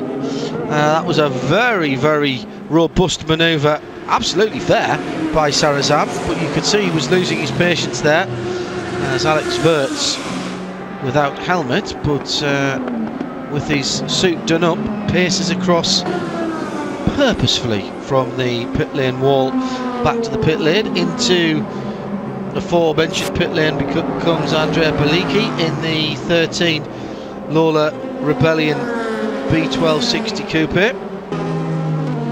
Hops Weiss again for the team, of course. Karen Chandok is the beneficiary of that and goes up into 5th position overall, and that of course is 3rd in class. That goes into 6th position overall and 3rd in class. As a new set of Michelins are bolted on. Just going back to what Graham was saying about the progress of the Aston Martin closing in on Giancarlo Fisichella, number 97, in the hands of Darren Turner, closing in on number 51 Fisichella. We're going to have Fisichella in the pits, I think, before Darren has a chance to make his move. Fisichella due in within the next 5 minutes, so that one is going to kind of fizzle out rather before Darren Turner has his chance. Yes. Now that is still quite interesting though, Paul, because those GTE cars, stops wise, is that going to equal out before the end, or do you think the Aston, or indeed anyone else, is going to be able to save a stop and gain an advantage? I don't think it'll make enough of a difference. The only thing it will do is it will mean that the last stop for the Aston Martin will be slightly shorter. Yes. But it won't let them save a stop. By dint of the fact they're putting less fuel in to get to the end. Precisely so. But because the gap is over half a minute, it's not going to make enough of a difference at this rate. And in any case, the real challenge to the Aston Martin is the challenge depends whether you're interested in finishing first or second. The Aston Martin really has had to wave goodbye to finishing first in the class because of the very, very good performance of the Porsche, which was frankly disappointing with its tyre wear at Bahrain, wasn't it? But this time they've done a lot better. Alex Wirtz is down in the pit lane. He worked purposefully towards Louise Beckett and didn't speak to us now. Alex, it's been a dominant performance by the Toyota. You must be satisfied so far. Well, I've seen a few things we can do better, and I'm a very critical person, but at the moment the race looks good. Obviously the pressure on the Audi guys helped us because they had 2 collisions, so it's a very hot race, and don't forget we have 1 pit stop more to do, so it's far from over. Are you going to be back in the car? We're just discussing if Katsuk does a triple stint because he's in good shape, he knows the track well. It's his decision, otherwise I jump in, which I'm also very happy to do. And we're looking at these black clouds ahead. What do you think if it does rain? Oh, I don't think. I just come as it. I take it as it comes. If it's raining, well, then it's raining, and we see what it is. Thank you.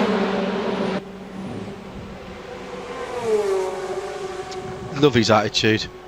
The blue on the radar screen, moving quite quickly. I think it looks like it's skirting the area of the racetrack, Graham, so I think we're going to get away with this. And Alex making a very good point there, Graham, that there is 1 more stop to do for that Toyota than the Audis. Yeah, but I think we've seen the pendulum swing, twice, 3 times already. We've still got, better an hour and a half remaining in this race. How many times, John, have we got back into the kind of at the end of the final hour, and one of these races has thrown something else at us? This has just got all the feeling of a race that will do exactly that again. Just seen another incident there where Nakajima goes down the inside of the 24 Oka car, which has got Olivier Pla in, I think luckily for Kaz, because Pla turns in, and because Kaz Nakajima's coming from the rear right 3/4, he can't see him, he's not in the peripheral vision until he's committed to the apex of the corner. Unfortunately, being Pla turned out of it and there was no contact. But again, Paul, it's just one of those manoeuvres that you understand why they want to do it, because they don't want to get stuck behind the P2 car down the hill, but you're putting so much on the line when you make that move. But it's the way of things, isn't it? It's the way of these races. I mean, you can lose a couple of seconds once, but if you kind of get into the habit, if you get into that mental state of losing a couple of seconds, and then you lose another couple of seconds, and then you lose another couple of seconds. That's a very good point. Then it's a mental approach, and we've seen it so often where a car arrives behind a slower car and then seems to get stuck there. Yes. Another car then arrives and goes straight past, and you sort of think, well, and it's all to do with mental approach, and I think that's what's going on there. You've got Kazu Nakajima, he's driving a Toyota, he's started from pole position, he's in Japan, it's a world championship race, it's a big deal, and it's important for him to make something of it. Worth saying, guys, that Kaz was only the second ever pole position setter, a Japanese pole position setter in a World Championship race of any description. Really? The FIA World Championship race, absolutely. Only done once before, 1987, by Gawa here in Nissan in the World Sports Prototype Championship. But history for Kaz Nakajima here, and that's significant in terms of what the WEC and what Toyota and what lots of other people are trying to build here with endurance racing in this market, not just for the WEC, but for the Asian Le Mans Series to come. Kyle Hall, who's at Kyle_Hall 1844, he says, can somebody look up the Guinness Book of World Records for people waving flags for the longest time by the largest group of people? It's a fair point, Kyle, that every time we see the start-finish straight, there are a whole gaggle of excited supporters. There's an awful lot of blue and white in there, blue and white caps I noticed, so there's I presume, in fact no, I know, because Danny Chen was talking about it, there's an awful lot of Toyota employees there. Yeah, no, I can quite imagine that. I would hazard a guess that the record for flag waving must be at Le Mans. And I'm thinking back to the mid-90s when there was a Nissan NSX. Yes. And across the way from the pits, throughout the race, there was, as far as I know, there was one chap waving one flag. They may have had some kind of rotor going with it, but that flag waved throughout, and that car spent a good deal of time in the pits. But nevertheless, that so the flag travelled further than the car did. Yes, probably. One brief correction. I was actually going to give exactly the same example, Paul. It was certainly Nissan. Those same guys were there throughout the Nissan campaigns of the late 90s. Wasn't a Nissan NSX though, that's a Honda. Meantime, guys, we've got potential drama in GTE AM, because we've just had a message up on the screens here to say that car 50 must have both headlamps working. That is the lead car at the moment in GTE AM. Not again. Unbelievable. Into the pit lane from second in class comes the Aston Martin, and Darren Turner at the wheel of that car will hand off to, well, I say that, there's no hurry to get anybody out of the car. So this is double stint. And whilst Darren is doing his marathon man bit, so we've got Ricard Leeds still behind the wheel of the number 77 car, and I've got a feeling that that car has stayed out a little bit longer this time, although it did stay out one lap longer last time around, or last scheduled pit stop as well, didn't it?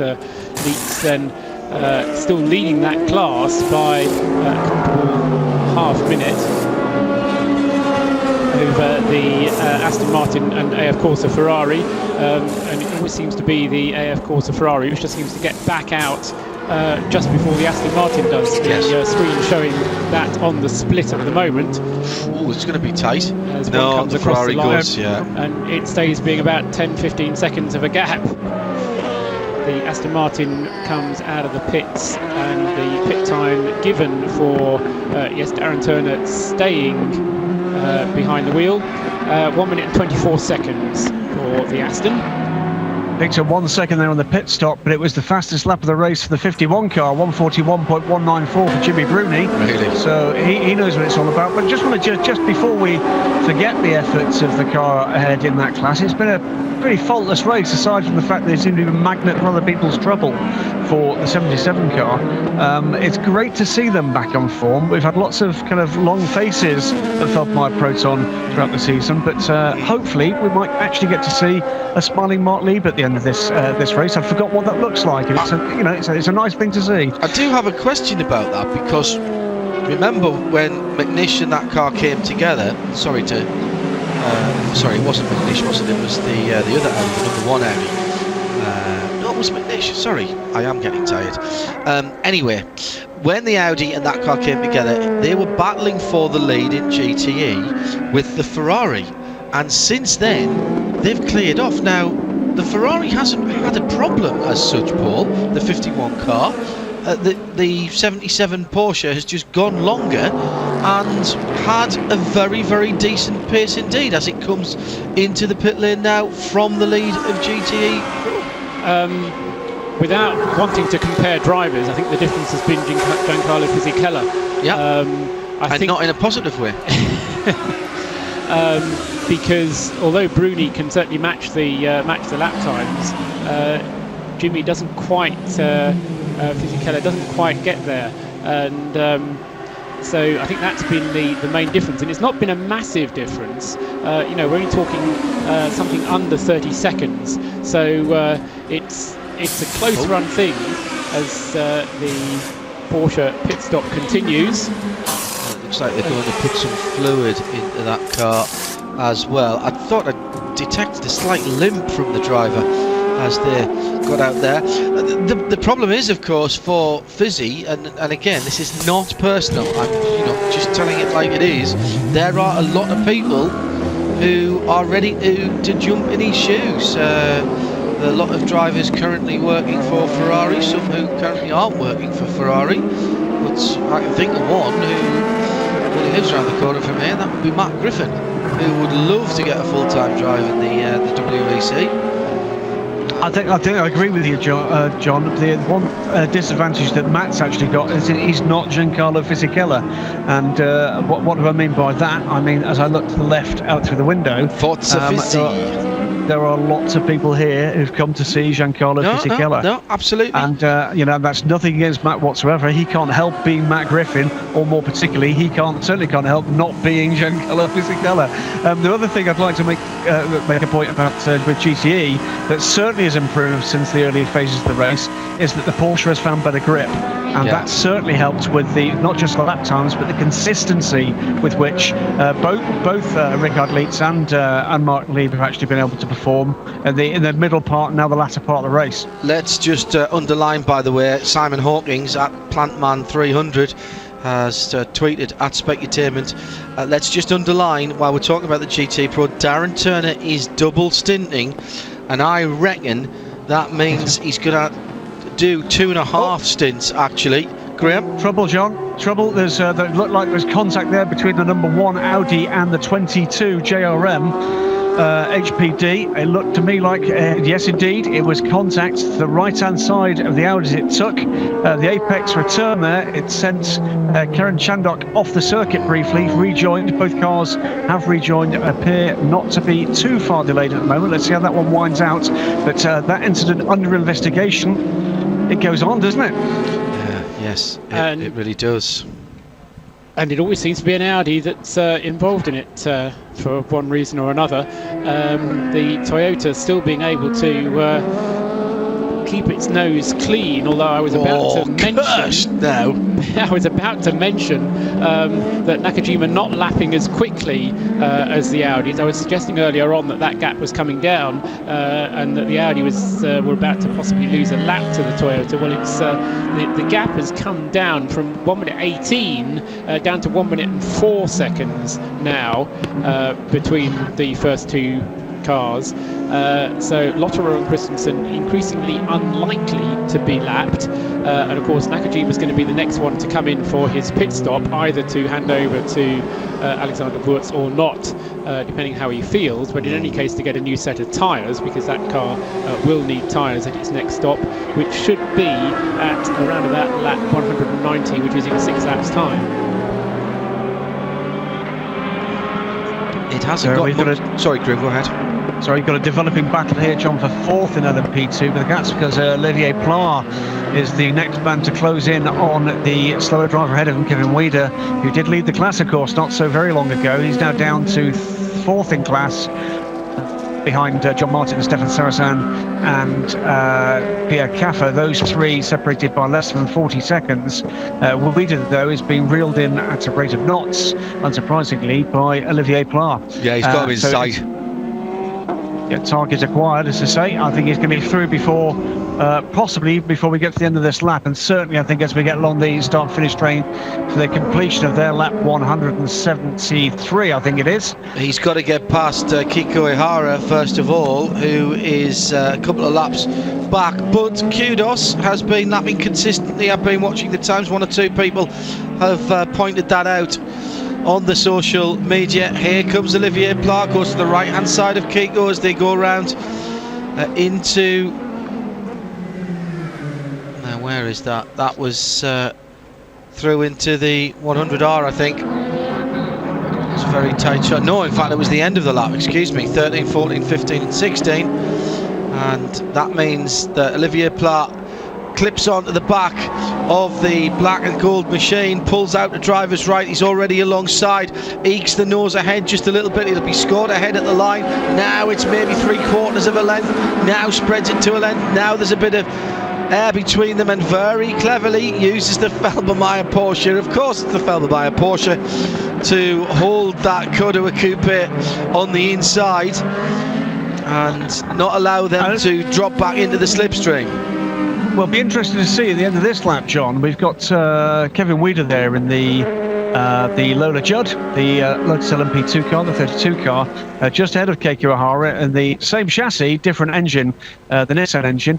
And let's face it, we've got two of the, probably not the quickest two drivers on the track here, but we'll be interested to see if they can hold position here, just what you get in terms of difference in ponies down that main straight between those two engines. Well, I'll tell you this, Keiko Ihara is trying to get a lap back here, and he's driving very tidily indeed, and you know, let's give credit where it's due, Graham. Early part of the season, the 29, in fact both the Gulf Racing cars then were not exactly covering themselves in glory, he says diplomatically.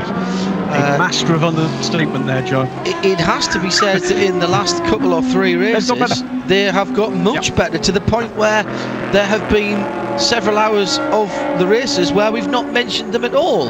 And I don't mean that in a bad way, I mean that they've done nothing wrong. They haven't fallen off the track, there's been no spinning, there's been no driving the wrong way up the track, getting into the people's way, etc, etc. And I'm not going to say that's a huge leap forward, but clearly some lessons have been learned, and I'm quite prepared to say well done to them, and keep up the good work. I agree. I think the team have got their head a bit more around the car. It's clearly pretty complex. It's more complex than the team have run before. And for that matter, Keiko in particular has managed to actually keep the car on the island rather more than she was managing in the first couple of races of the season. Her pace has not been spectacular, neither has it been tragically awful.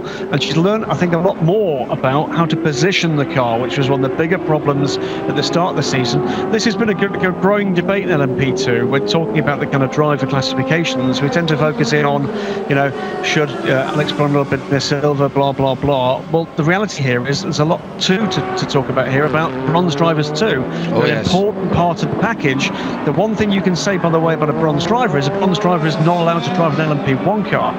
That is within the regulations. It's the less experienced drivers, probably the less able drivers for the most part as well, but they do have a valuable part to play and should not be estimated, the role they've played in the growth. 50% more cars and more teams in this category than there were just a couple of years ago. It's one of those essential dichotomies of sports car racing that a lot of people who claim to like sports car racing and claim to be aficionados of the sport then criticise the sport for having so many wealthy gentlemen in it. Go back through the history of the sport, and the sport grew up with wealthy gentlemen, either buying and racing cars or buying cars for other people to race. Now, whether that was formula cars or sports cars, back in the day, it was probably split evenly between the two.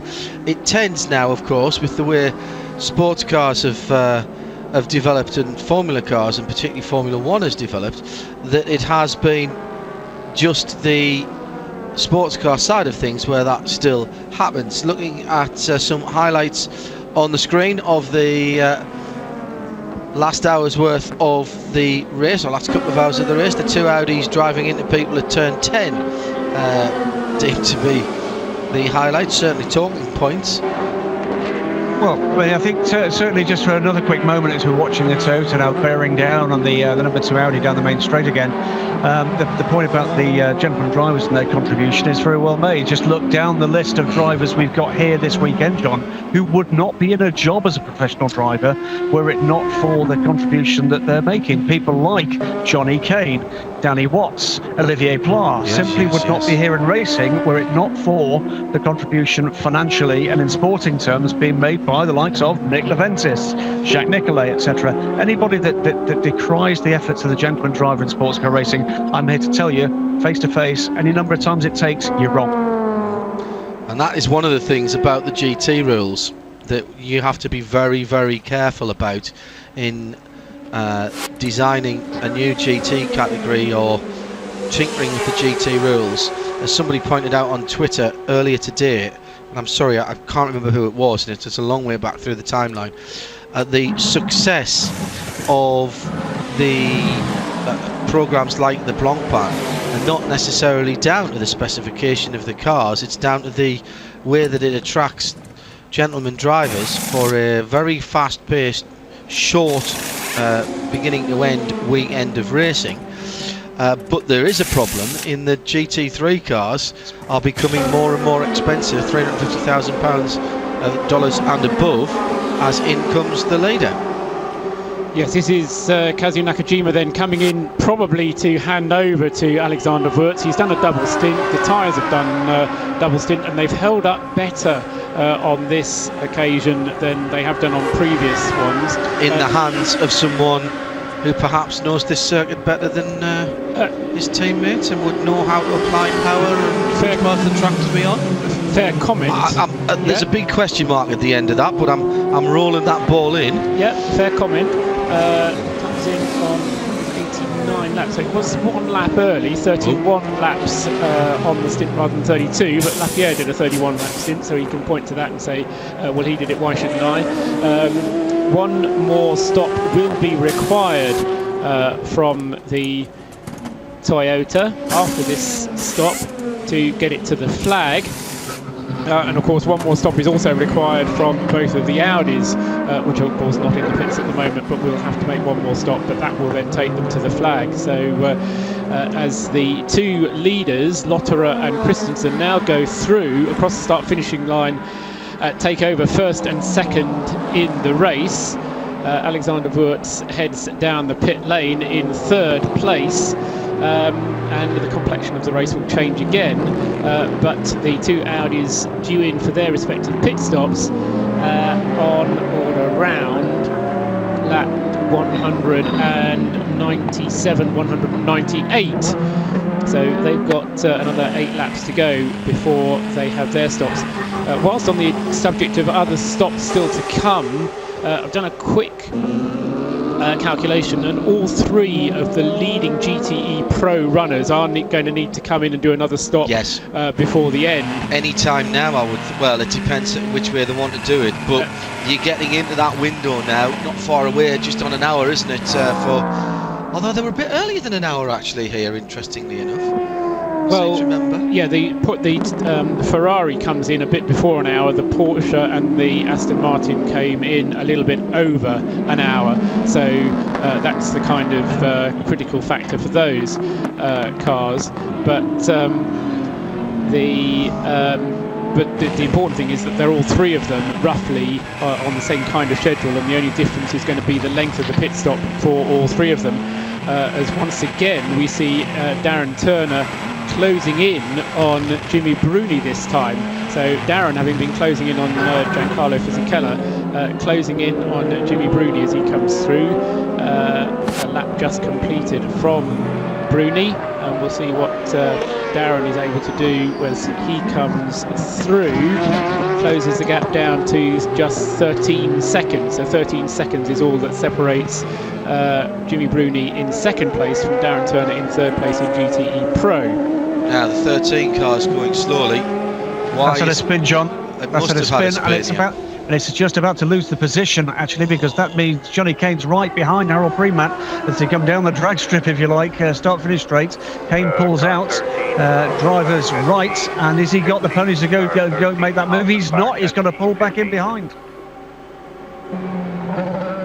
Yeah, that was turn 15, and again has another look down the inside going into turn 1. 2 goes at this. They're side by side as they turn in. The Strata car right up on the inside curb, the Rebellion right up on the outside curb, and Johnny Kane is not to be denied. Well. That was pretty forceful stuff, and that was a mistake, and again has gone a long way off at number 13 car, which is who was in that, guys? That was Harold Premat. That's Harold Premat. That's Harold Premat. Now, just a note, by the way, as things stand with 63 minutes left to run, if things stay the same as they are, it does mean that Rebellion will clinch the LMP1 Privateers title. It also means, I think, that Starworks would clinch LMP2 because it would give them a 3-point advantage over the Pecan car, which means there'll be basically 26 points to the good. Was going to be with strong 26. here. They started in pole. We're entering the last hour of the race. What can you do? Well, nothing a lot to do. Them pace is really strong. We are pushing, but they are quicker than us today. And I had a problem with the front locking. I flat spot the tires on the first run. The second one was a bit better, but difficult today to win. I think it's gonna be second place today is the maximum we can do. But I'm sure you're happy with that, knowing that you've got the championship anyway. Of course, yes. It's been a fantastic season. We won the last 4 races on the row. We won Le Mans and the championship. So it's great today, even second position. It's another great result. We have this race to do, and then last race in a couple of weeks in China. We'll try to do the best there. How tricky is this circuit here at Fuji? Sorry? How difficult is the circuit here at Fuji? It's a difficult circuit, especially the last part of the circuit. It's very twisty. You need a lot of traction, good speed, and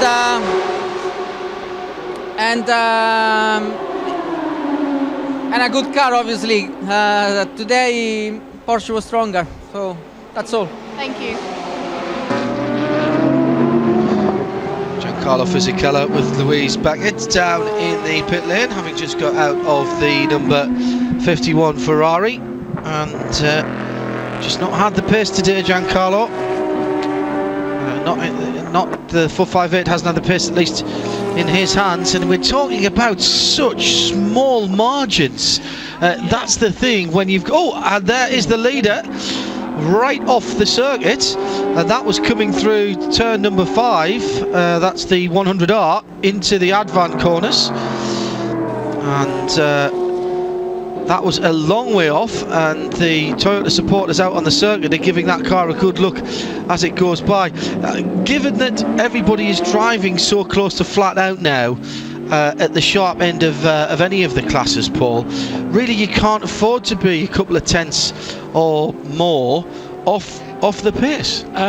No, that's right. The other thing that kind of sprang to mind as Giancarlo was saying that, I'd had a conversation with Malcolm Cracknell actually in the week leading up to this race about whether or not the Porsche should be given a performance break, because Bahrain was very much a battle between Aston Martin and Ferrari.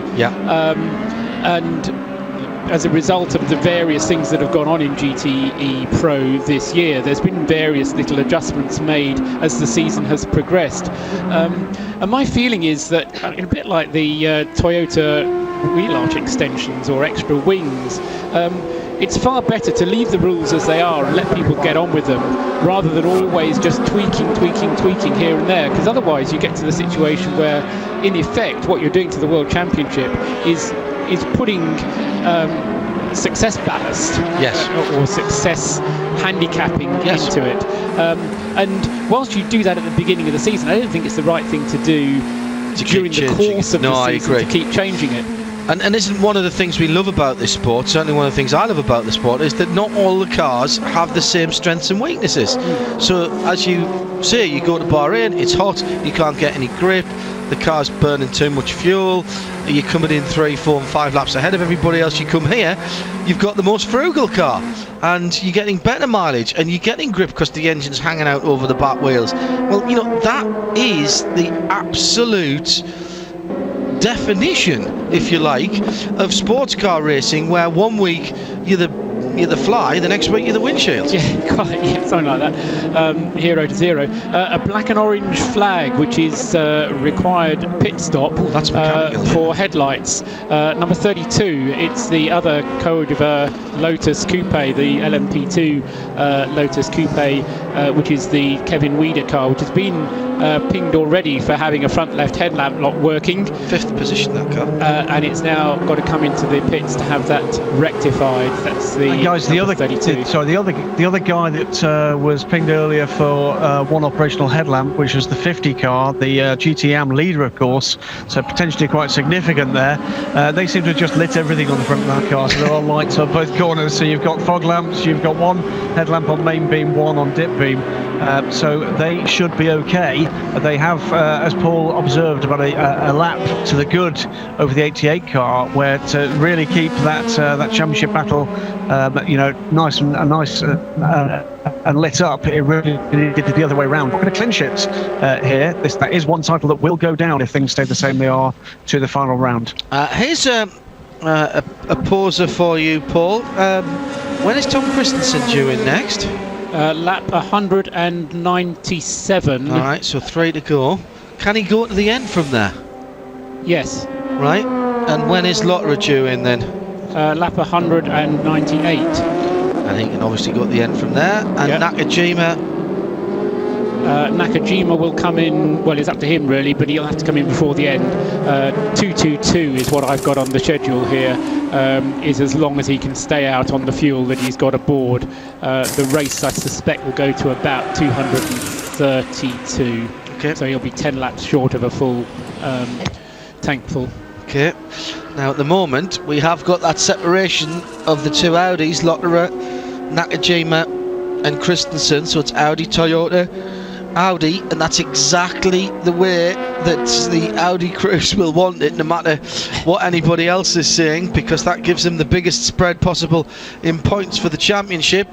But to make the championship interesting to the final round, it would be better if it was t'other way round. Okay, I'll give you that.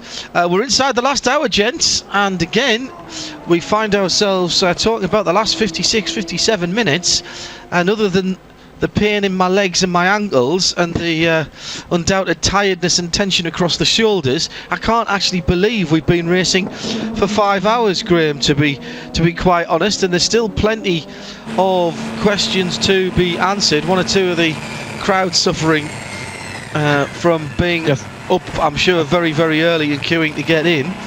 Yeah, I think that man we've just seen on TV can believe we've been going for 5 hours. Yeah, absolutely. But one quick question for Paul to ponder on. I think you said, Paul, earlier that you weren't convinced at this stage whether or not the 12 Rebellion might need an extra stop over and above the HPDs. Be keen to find out if that's still the case, because Karen Chandok at the moment is making inroads into the advantage that Neil Yarney had, albeit he's still just over a minute behind. But I think that's something that's potentially up for grabs if there's still a pit stop to play with. P2 at the moment, the top four beginning to kind of compress. 54 seconds at the moment between the rather tasty sounding quartet of John Martin leading Stefan Sarrazin, Pierre Caffa and Olivier Pla. That's still all to play for if any of those guys has anything like a hiccup. Voice of Graham Goodwin, I'm John Hindhaugh, Paul Trustwell with us as well. We've had 5 hours of wonderful entertainment and debate here, not just what's going on the track, but trying to pick the bones out of the tactics. Started with the dash down to the first corner, where I think we saw 5 or 6 abreast going into turn number 1.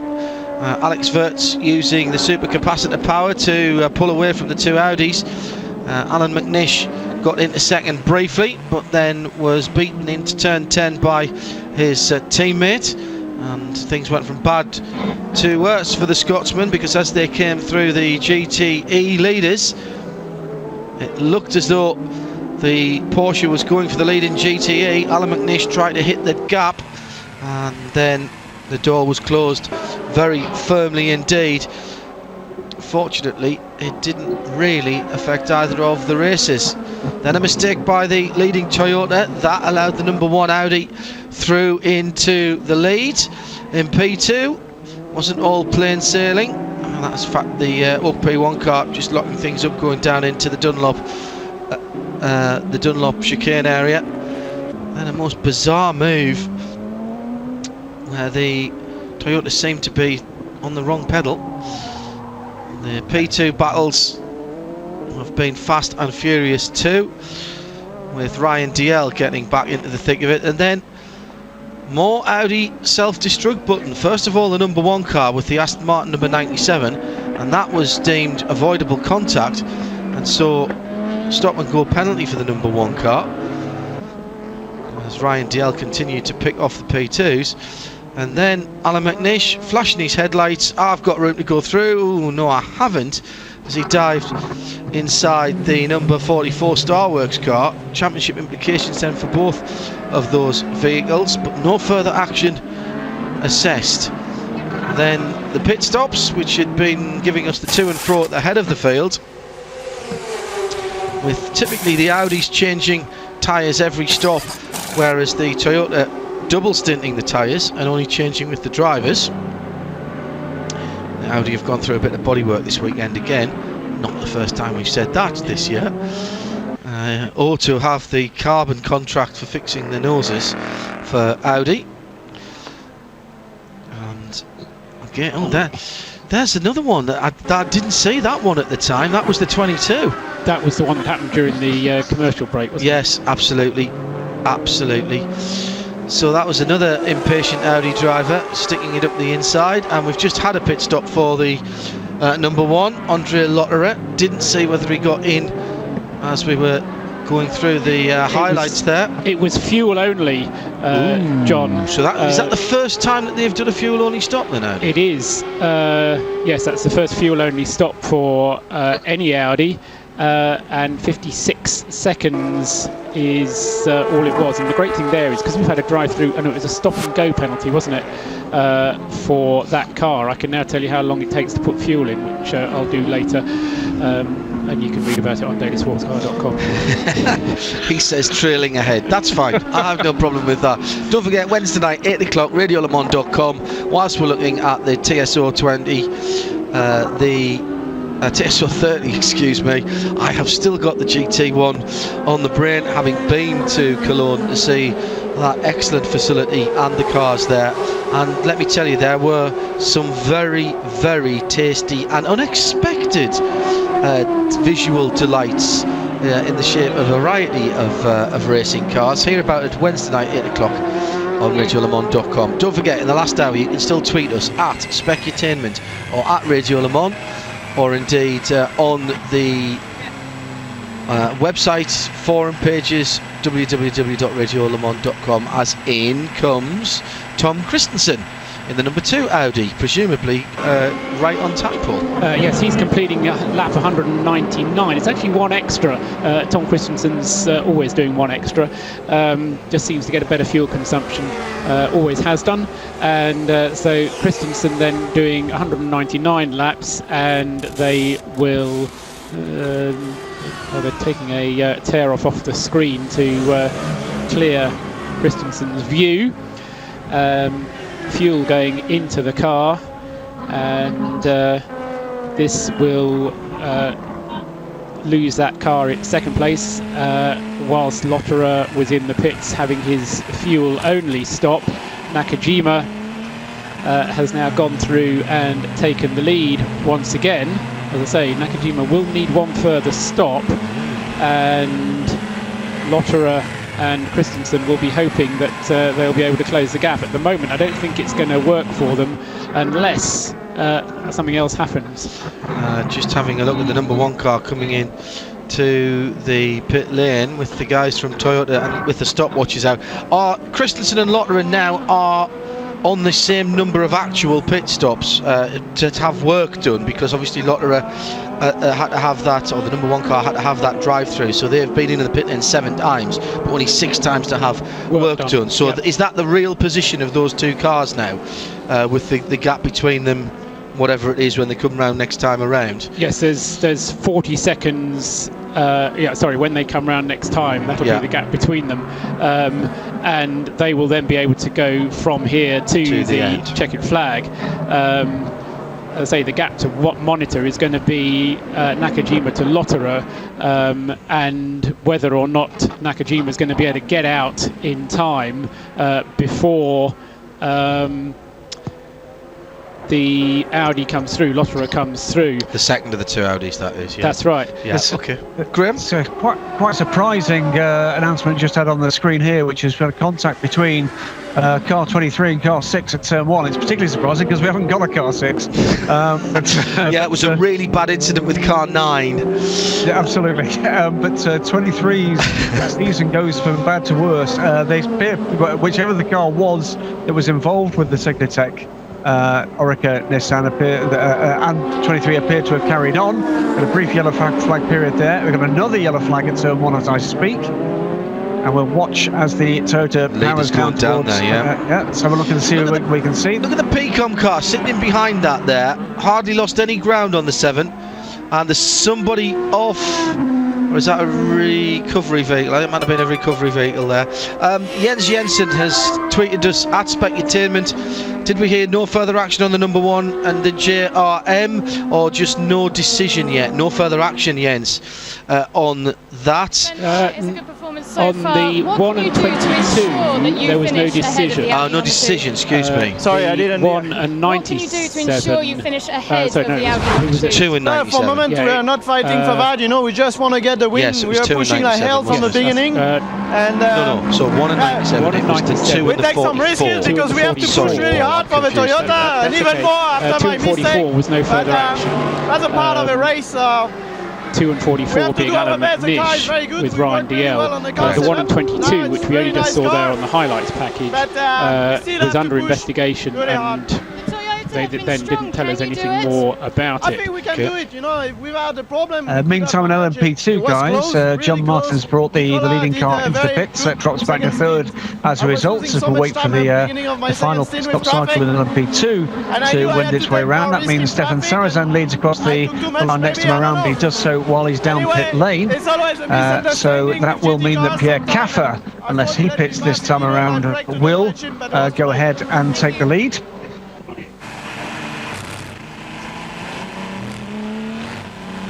Doing a bit of mental arithmetic there. I really am using my fingers this time.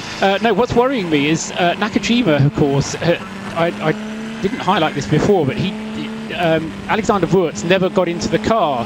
He was ready to do so, but he never actually got into the car. So Nakajima is on his triple stint now.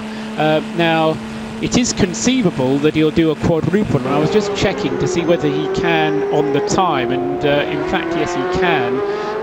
But it will be a monster 2 hours and 45 minutes if he does, because he got into the car at 3 hours and 14 minutes, so he got into the car just after half distance. Maximum driving time is 3 hours. So Nakajima could conceivably take the car to the checkered flag, and I guess it must be Toyota's intention so to do, because the car only needs fuel. It's already proved it can do a double stint on the tyres, and they did give him new tyres on his last stint.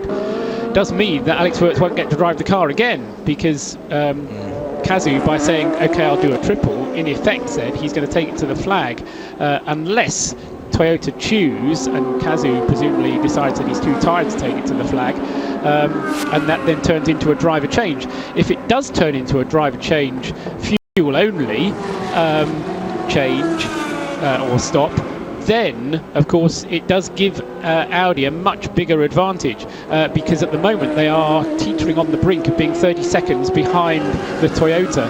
So having thought that the race was swinging towards Toyota, in fact, the balance is very, very close, because the safety car helped Audi and enabled them to go through with just 6 pit stops. Although, again, a stop-and-go penalty, the pace of Toyota hasn't quite been enough to compensate for its additional fuel consumption. Yeah. And guys, there's another significant aspect of the pit stops currently underway that's just been noticed by Mark Howson to my left, which is Stefan Sarazan emerges from the pits, having taken 13 seconds less in the pits than John Martin ahead of him. Wow. Which means that the gap between the two of them is now down to 3.7 seconds for what will become the lead battle in LMP2, because Pierre Caffer is down pit lane. Okay. that's worth watching as well. And the other question that you posed a little while ago, Graham, about number of pit stops required for Rebellion and JRM, both will require the same number of stops and one more for both of them. It's a real gap then. We've just seen Nicola Prost in fact emerge from the pits in that 4th position, so that will wind its way through. We've got Johnny Kane on pit lane at the moment in the 6th place, now 7th place as Harold Premat takes the place, but will need to pit 2. So that's beginning to wind its way out. But the one that the class battle at the moment that looks like resolving itself most quickly is going to be the LMP2 battle. John Martin has responded at 133.481 as we get a black and white flag for car 22 for the contact with car 1. That's the answer to your listener's query from just a few minutes ago, John. I was just about to say the number 1 car has got back ahead of Tom Christensen, of course, but that was because Tom took that pit stop. Yes. So what I was saying, what I didn't realise was when I saw that the 2 car had 6 times in the pit, that my timing screen hadn't yet updated and put him back behind the number 1 car, because I was thinking, that's interesting. Yeah. So okay, that now makes far more sense to me, my little adult brain. Yes, the number 2 car lost out significantly in the very early stages of the race and has never been able to gain back that time that it lost in the very early stages. Let's say the battle now really on between the imaginary Toyota after its pit stop, which is what Andre Lotterer must be looking at. Yes. He's looking at a 33-second gap at the moment, but that will come down. I don't think by as much as 33 seconds. I think 33. Go ahead, Graham. We've got Trauma in the pits, the Pecom car, which of course is the championship challenger against Starworks, caught fire in the pit stop, is still on pit lane. So that challenge is in the garage. That challenge appears to be over. So that will mean, if things stayed as they are, that Starworks will clinch that LMP2 title here. So didn't see it from here. We didn't see it on camera, but there was a fire for the Pecom car at that pit stop, and that car has been pushed into the garage. Okay, thank you, Graham. Well done to Mark Howson as well, who's spotting for us, the dailysportscar.com UK editor. That was Graham Goodwin, John Hindhaugh and Paul Truswell. And there is the Pecom car in the garage. They're working on the passenger side, which is where the electrics are, and they've got the rear deck off as well. And looking at the garage, at the back of the engine, that looks like it's only been a flash fire, but I'm getting the feeling that the dashboard is not lighting up properly, so that is another one of those horrible electrical problems. It's a terrible look for them at the end of what's been a great... You know what? We've been saying all season, haven't we, guys? We wanted to see a close battle in LMP2, and we've had it here. It's been absolutely fantastic, right down through the not just the top of the field, but the middle of the field as well. Incident involving cars 32 and 26 under investigation. Meanwhile, not one we've seen here, but another incident under investigation. They've been busy, haven't they, Shea Freitas? They've had more investigations than the Jimmy Savile inquiry. That's amazing. As the number 1 Audi continues to circulate, and rather actually the 49 car comes out indeed. Well done. From my right here, that you're quite right about that comparison with the trials of the BBC. It was an inappropriate touch. There you go, very good. Nice pick up there, that very good. There is the number 1 car, still with the full beam on, keeping the left hand side left bank of headlights on. It should have 2 banks of those bright lights on, but they've managed to keep that on full beam all the way through. Well done to them, save them changing another nose. The Morgan Nissan of Olivier Pla there. Where is the number 1? Where's the number 7? There is Kaz Nakajima in the hybrid, the TSO30. And that car, I've got to say, Paul, that car with Nakajima at the wheel has looked a different beast, particularly in the second half of the second stint. It's looked far more planted. The car hasn't been moving around so much, and his lap times have been very good indeed. Absolutely, yes. I mean, you must put it down to Nakajima. I was just getting up the weather situation. The track temperature is still holding up, as you suggested a while ago, John. 19.4 is the track temperature. The air has dropped down now to 16 degrees C is the air temperature. So that dropped a little bit, but it hasn't really got any colder in the last 2 hours by very much. Maybe a degree down now from 16.8 where it was 2 hours ago. But so Nakajima is being consistent. He's being clean in the traffic, and his lap times are regularly underneath 129. His last lap time of 128.798. The lap times that he does when he hits traffic, possibly a little bit slower than the Audi guys, but the quick ones, when he is clear, are very, very quick indeed, and that is good driving from Nakajima. As I say, I'm just at the moment he's able to, he's opening up the gap between himself and Lotterer, who is now practically 40 seconds up the road behind in second place. Wow. So he's opening up the gap and therefore giving himself more of a cushion for that final splash and dash that he needs, assuming that he's going to do the hero stint and drive for 2 hours and 3/4 all the way to the flag. Which is just under the 3 hour maximum, isn't it? Which is perfect timing, yeah. Absolutely. Just one quick update, John. We've got another incident under investigation, unless it's just possible this is a misprint on the first one, because the second incident we've just got under investigation, still another one involving 32, but this time 29 under investigation. So unless we've actually had Tony Liuzzi pinballing off half of the LMP2 field, it was possible that we've had just one incident that it was a misprint on screen the first time. The moment incident involving cars 32 and 26 hit the screens at 16:19, and 2 minutes later we got, and it's a black and orange flag, John, for 50 for headlights. Oh, you are kidding me. What have Labra got to do to win a race? Well, it's a matter of how quickly can they get that car out. They have got a full lap advantage. They shouldn't have had to pit again before the end of this race, we don't think, and that car is going to be coming down pit lane sooner rather than later. That means that Christian Ried is going to make up the better part. It's a bit more than a lap actually for Christian to actually take the lead, go ahead of the Labra car. He's now behind Nick Jonsson, who has climbed up to second in class, but I think owes us a pit stop aboard the Chrome Ferrari. It could be that the 88 car does what it's done more often than not this season and take this win. Well, here's the thing though, this is a GT car. This is not take off a nose and slot another one on with snap connectors. Nope. They've got headlights, and you know that might be something as simple as a connector or a fuse. It might be something as complicated as having to replace part of, or the most part of, a leg of the wiring loom, as in from 6th position overall comes Harold Primat in the number 13 Rebellion Toyota, the Lola Coupe, and this could very well be 35 minutes away from the Privateers World Championship for Bart Hayden, for Rebellion, for Team Rebellion, and of course for Lola. We'll be going down to the pits in just a second, and it's Pierre Caffer who is waiting for us, having just got out of that PCOM car that had the flash fire. Louise is on the scene. Yeah, can you explain what was the problem there? Yeah, unfortunately, in our last pit stop, we get some fire in the car. It was an electrician problem.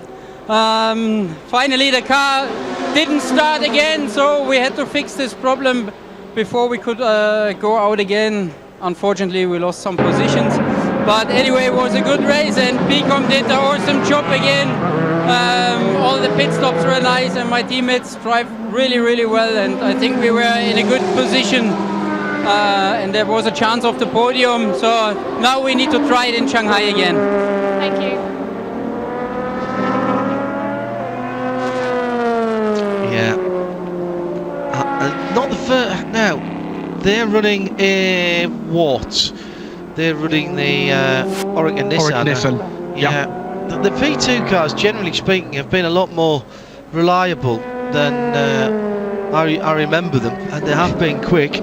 But there has been if it has been a problem, it's been niggly electrical ones. We had that starter motor issue for Was that the stop? 23 for the 23. number 23 car. Yeah, that's which is strangely enough an Oregon Nissan. Yeah, well, oddly enough, you know, we had that it was a 5-minute 4-second pit stop. We'll take off a minute and a half of that for a regular pit stop anyway. It's a pretty remarkable job for the team for what the PS just described as an electrical fire in the cockpit to actually get damage fixed and get the car back out. That's absolutely incredible. 3 minutes to presumably source and replace whatever part the loom or the electrics or the electronics needed to be replaced. That's pretty darn good going. And what it's done is it's put Nick Manassian back out in 5th place. That is not going to be enough to keep this championship alive. And what have we got here on the screen at the moment, John? We've got the Toyota going by the number 2 Audi on the road. And why is that significant? Because they are putting a full lap of the 2.84 mile circuit on the number 2 car, except they're not, because the difference is that the Toyota gets its horsepower coming out of the corner straight away. The Audi takes a wee bit longer. But no. Oh, you're kidding me. Under-braking themselves into the first corner, and after fighting back nicely, Tom Christensen basically wraps up the place on the road and gives position to the Toyota and falls off the lead lap. So the Toyota has lapped up everyone now up into 3rd position. I think there's something that's not quite square with that Audi number 2, because it's just not quite lapping at the same pace, or it's that they can't get the tyres to work as well. We've seen them. In fact, this was did Christensen? I've confused myself. Christensen on his last stop. It was a tyres only stop, wasn't it? Sorry, a fuel only stop on Christensen's last stop. So both Christensen and Andre Lotterer are suffering now with this tyre wear, having made the decision to keep the cars on the same set of tyres for the second stint. It just seems that it's not as quick as Kazuya Nakajima, who, remember, did get a fresh set of tyres on his last stop. So no, he didn't. Yes, he did on the last stop, because he went for a triple. So they gave him. They kept him on the same set of tyres for his first stint. Now he's on to a triple. So he gets a new set of tyres for that. But he's got, as I say, what is now an increasing margin. It was 30 seconds. It's now up to 40 seconds plus, and now significantly a lap on Tom Christensen in 3rd place. I've got to tell you, the 50 car has got a headlight on the left-hand side. It's not overly bright, but it's there, Graham. I'm pretty certain it's had it all the way through, not just the fog lamps, but there is a headlamp showing. So I'm not quite sure what this is actually about for the black and orange flag, unless it's got an intermittent fault, and we're not seeing that. But I did ask Mark to have a quick look out the window and see what we're seeing coming by, and it most certainly has got headlamps in both corners there, hasn't it? It's not the brightest, and it's certainly not the full beam that's been shown in the other one, but there is a lamp shining in that headlamp cluster, and I would think that Jacques Lecomte at the moment will be saying, have a look at these pictures, guys, we've got headlights. Yeah, it's the curb light, isn't it? It's the one that points at the curb rather than pointing straight ahead.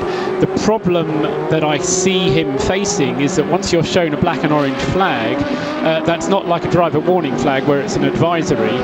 The black and orange flag is a mandatory thing, which says you have to come into the pits to have the fault investigated. If all you do is Surely, Paul, we cannot get to the stage where the same car is disqualified from a race win 3 times in a season. That would be just madness. Absolutely. What he needs to do is to come into the pit stop and then go again, and he won't lose the place. If he has an argument about it, then he might get disqualified. Simon Hawkins at Plantman 300 says, this is not a nightly race. Why do we need a headlamp fixing? Because it's in the regulations that the cars must show 2 front lights and 2 the headlights rather, and 2 tail lights throughout the race. Anytime that you're on the track, in practice and qualifying as well. Yes, absolutely. Every time that you're on the track, yes.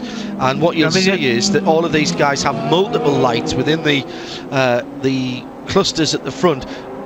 One of the reasons Audi like the LEDs so much is you can lose one of the LEDs and still have the rest of them on to fulfill the regulations. It's like construction and use regs, Simon. It's absolutely, and then the other thing to say about any kind of headlamp is it performs two functions. It helps you to see in conditions where it's darker. It helps you to be seen. I think that's more the point here.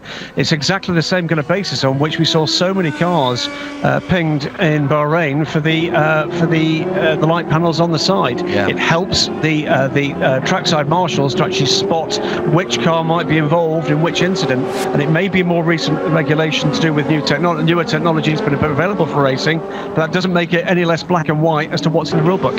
At PhotoPig, Matt Pig says, how has the Audi #2 managed to lose the lap to the Toyota in an hour? Well, in fairness, it was nearly 3/4 of a minute to a minute back anyway, so it's lost about a minute in the last hour, maybe just a wee bit more than that, but quite simply it's lost it because the Toyota has been quicker. And it's gone from being 50 seconds to being a minute and 40 seconds. So yeah, it's lost another 50 seconds in the last hour and a bit, but it's pace, purely pace. Martin Pass says we've got to stay at 35 seconds difference to have any chance when the Toyota comes in. I think he's right. And just one further thing, this is from Alfred Wallace, says, is it time for the spirit of the race yet? It's going to be a little difficult as it seems to have been a relatively trouble-free race so far. Yeah, well, we've got what we've got left, half an hour. It is time for me to remind my two co-commentators of the Robin Goodman Spirit of the Race Award, completely unofficial, but for the person or persons who we feel is deserving of being linked with the great Robin Goodman's name. I would get the responsible adult to look up what Japanese is for Iron Man, because I think it might come out as Nakajima. I think that certainly would be there on my shortlist. Let's not forget that pole position. I'm also minded to say, unfortunately, I don't know the names of the people involved here, but just the way in which this event has been run, it's been an absolute pleasure to be here this weekend. Sorry, go on, Griff. There's the change of the rear bodywork on the GRM that we've been wondering about for a little while. So presumably that legality panel behind the rear wheels finally fell off. I'm going to throw Darren Turner into that, guys, because every time he's got in the car, he's been absolutely stellar, and he's gone about his job with another Ironman stint at the end of this race that has been impressive, and staying in the GT ranks that we don't often recognise what's going on further down the field, but I think we've got to mention somebody or something in the Felbermeyer team, because once again they've quietly gone about their job in a car that was, let's be honest, unfancied before we got here and turned a wheel. Fair point. I think it's a good call. One other name or names I would chuck into the mix here, and we said before the race started, John, that this race mattered quite a lot to everybody at ADR Delta. Yes. Remembering Bob Graves this weekend, and they have driven a supremely confident race in what has been the closest LMP2 race of the season. Call. So I think everybody at ADR Delta deserves a hearty slap on the back. And you know what? Bob Graves himself, actually, in the contribution he's made, which is frankly one of the reasons why that team is actually here this weekend and through the WEC. Stop and go penalty, by the way, in the meantime, for car 32 for contact with car 26. And oddly enough, stop and go penalty for car 29 for contact with car 32. So it was two separate incidents. It was. Fantastic. Well, there we are. There's a few thoughts, dear listener. Here's Eduardo. Information to the pit wall. Hang on a second. Information to the pit wall. Stop and go penalty, car 32 for causing a contact with car 26, steward's decision number 10. Stop and go car 29 for causing a collision with car 32, steward's decision number 11. Thank you, Eduardo.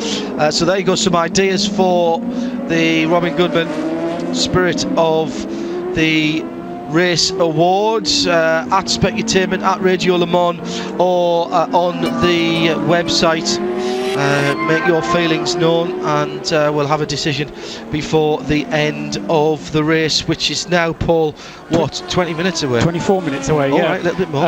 Darren Turner's effort is going to be 2.5 hours by the time he gets to the checkered flag, assuming that he takes it all the way to the checkered flag, which is entirely to be expected in the Aston Martin.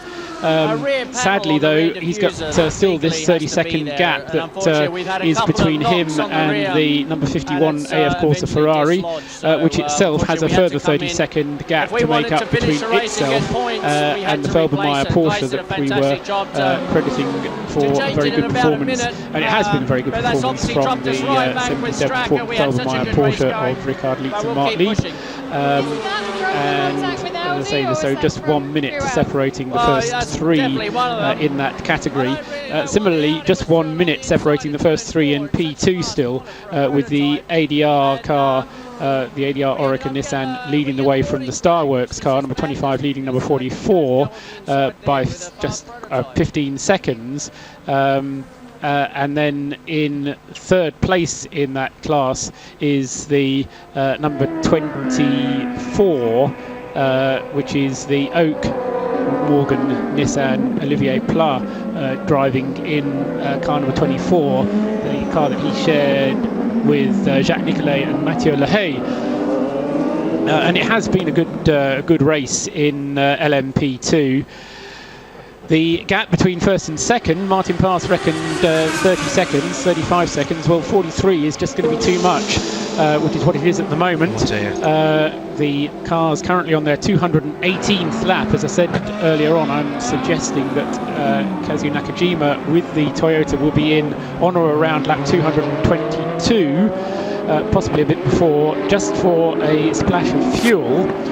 And they will be hoping that everything goes well with that, and I'm assuming that that's all they're going to do, because if they do anything more than that, in other words, if they try and put tyres on it, then I suspect they're going to be opening themselves up to be overtaken. If it's a fuel-only stop, because they don't need a full tank of fuel, it'll just be half a tank full, which they will take aboard in order to get the car through to the checkered flag. Then Nakajima will be able to come out of the pits with a lead intact, and provided he can then keep it out of trouble and keep it pointing in the right direction, they'll still have the lead through to the end of the race, which, as we were mentioning, just over 20 minutes away now. Yeah, and it's a minute between Lotterer and Tom Christensen, 45 seconds. As Paul says, nearly 46 seconds now between Nakajima and Lotterer.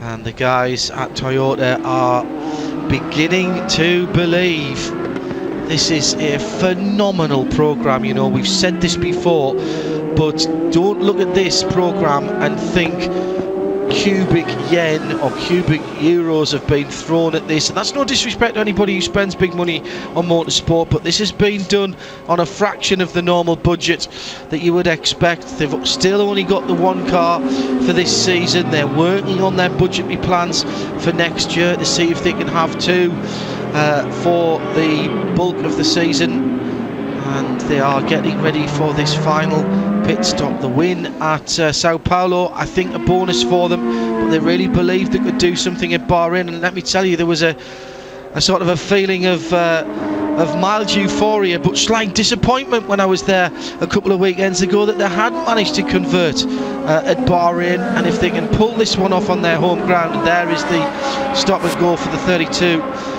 Lola Coupe, if they can pull this one off on home ground, this is a massive news story in the papers tomorrow. Oh, I mean, it'll be massive for the whole Japanese car industry. Yes, I mean, for Toyota absolutely. in particular, but for the Japanese car industry in particular. What I think we perhaps shouldn't overlook in the victory, which is not to take anything away from it, but it wouldn't have happened had the stop and go penalty not have been applied to Andre Lotterer's car, because that stop and go plus this extra pit stop would have cancelled each other out, and then we really would have a nose to tail battle on our hands. So it's a bit of an interesting one. Whereas at Silverstone, the stop and go penalty that Audi suffered meant that it could still win the race. This time it's going to cost it the race. So there you go. I mean, stop. Leader of the pits, guys. Leader of the pits. The blue and white flags are waving as the number 7 Denso sponsored Toyota TS030 comes into the pit lane. This looks like it's going to be a timed stop, and by that I mean they won't fill full of fuel.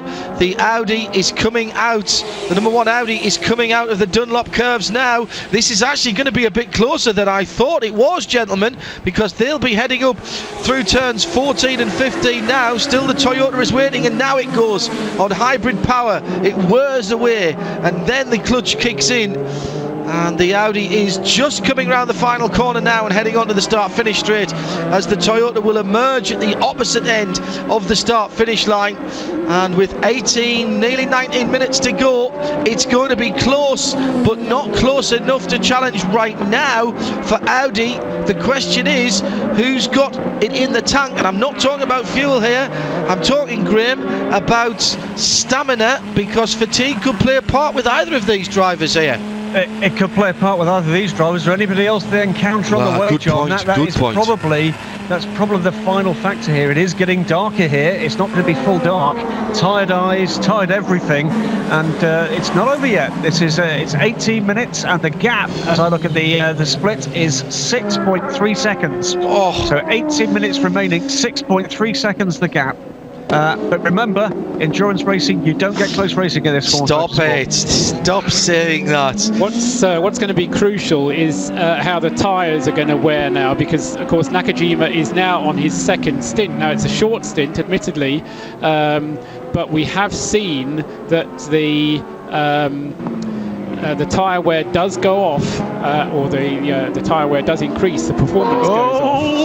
Oh my goodness me! The Toyota stuck in behind the number 24 Oak Racing car. And big roars here in the press room as that happened, John. That's at least a second off that gap. It's down at the split to 6.018 seconds. That was Olivier Pla. He was trying to get by as he was coming on the start-finish line. There seemed to be some concern as well there, guys, about whether they'd got enough fuel into that car, but it was sort of nodded and thumbs up. And from the onboard of the Audi, you can see how dark it is now, Paul, heading down towards turn number 1. And you know, television cameras, particularly HD cameras, make things look a lot brighter than they really are, and it's only going to take one tiny slip by a tired driver, and this could all change around yet, Paul. Well, it's a race to the flag, isn't it? Yes. And it's down to pushing on and making a race of it. So, you know, we'll see how it pans out.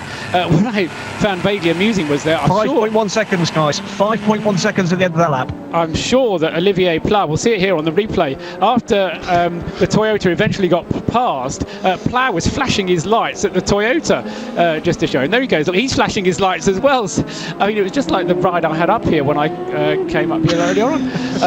I overtook a 4x4 and it decided it was going to flash its lights at me. I hadn't been rude enough to flash him, but anyway. Yeah, it's those bright Audi headlights, Paul. That's what it is. You know it is. So the split times coming through.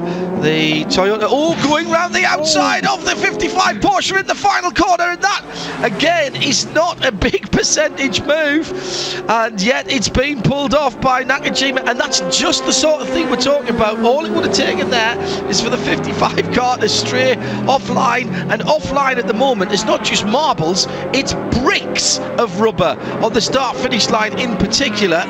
The headlights flashing. This is going to the flag, gentlemen, at the head of the field. In the classes, we've still got ADR Delta leading in P2 from Starworks. That's come down to about 19 seconds at the moment. And in the GT classes, it's still a 77 Porsche leading GT Pro, and GT Am now is being led by Lava Competitions Corvette still.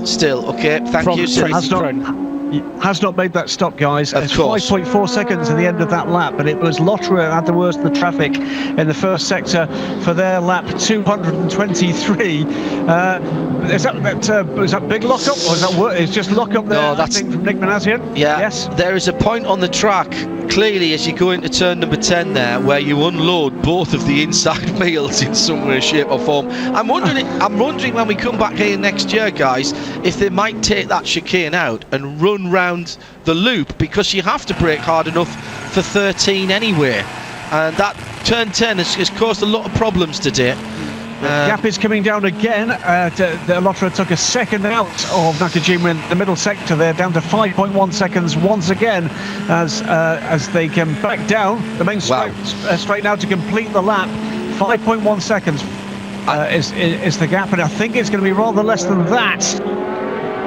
As they come across the line. It's exactly the same. As they come across the line. Interestingly, though, the onboard camera on the Audi there, Graham, had to be re-racked. It's got so dark, and by that you control the camera nowadays. Of course, you don't have a little cameraman sitting there playing with the iris and the focus. It's all done electronically, but it had to be redone because it's getting so dark, and the guys in the TV truck are working really hard to give us these pictures now. And well done to all of the MCA guys in the TV compound, doing a cracking job to make sure we're seeing these pictures. It was Lotterer, though, held up through the final turn there, John, and actually that gap's gone up to 6.1 seconds, but he's pulled back another 10th in the first sector. We're getting now into the last 14 minutes, and it's still... Just interestingly, you're describing the lap times, and there's very little to trade between the Audi and the Toyota. Just looking at the top speeds at the end of the start-finish straight, the Audi is a full 7 kilometres an hour faster down the top straight, down the start-finish straight, than the Toyota. 292 as opposed to 285, just on that last lap. So, you know, it's what John's been saying, you know, the different strengths and weaknesses of the two teams. These are not two identical cars racing against each other. And in from second place, the 97 Aston Martin Vantage V8, Darren Turner couldn't make it to the end again, and this is the second time in 2 races that there's had to be a late stop for the Aston. The 97 car is in. They're looking at the left front tyre as well. The Michelin technician having a look now. Will he lose second place in class there, Paul? Just looking down whether or not 51 is going to need another pit stop as well. Into the press conference as well. We'll just take a look at that. No, of course, Bruni's already had his final stop, hasn't he? Yeah. Jimmy Bruni. So, no, that will lose him second place. He'll finish third in the class, which is where he's been throughout, really. Once again, the Ferraris, despite the changes to the fuel tank, have gone better than the Aston, but it's been the Porsche today who's had the best of both of them. Best of both worlds, isn't it, really, for Porsche? Absolutely. Speed and economy. Best of both worlds at the moment as well gone to the Toyota, because that gap is now coming out 7.5 seconds, and that would be longer by the end of this lap, because Andre Lotterer was held up there behind Jimmy Bruni's Ferrari. The critical point of the corner is clear now of the 51 car, but he is going to lose a little bit more ground here to the charging Toyota. Graham, just I thought the Toyota was coming back in the pits there, but just using the pit lane entry for some reason. Maybe it was cleaner all the way over there. Just to reiterate then, Graham, what championships can we tie up if the result stays they are? Presumably Rebellion get their World Championship and Starworks get theirs too? Short of a double meteor strike at this stage, it's looking like Rebellion actually. We are in the land of manga and horror, mate. You never know. There you go. Absolutely. It also looks set fair for the car we're seeing on screen at the moment. The Starworks Motorsport car looks like bringing home the LMP2 title.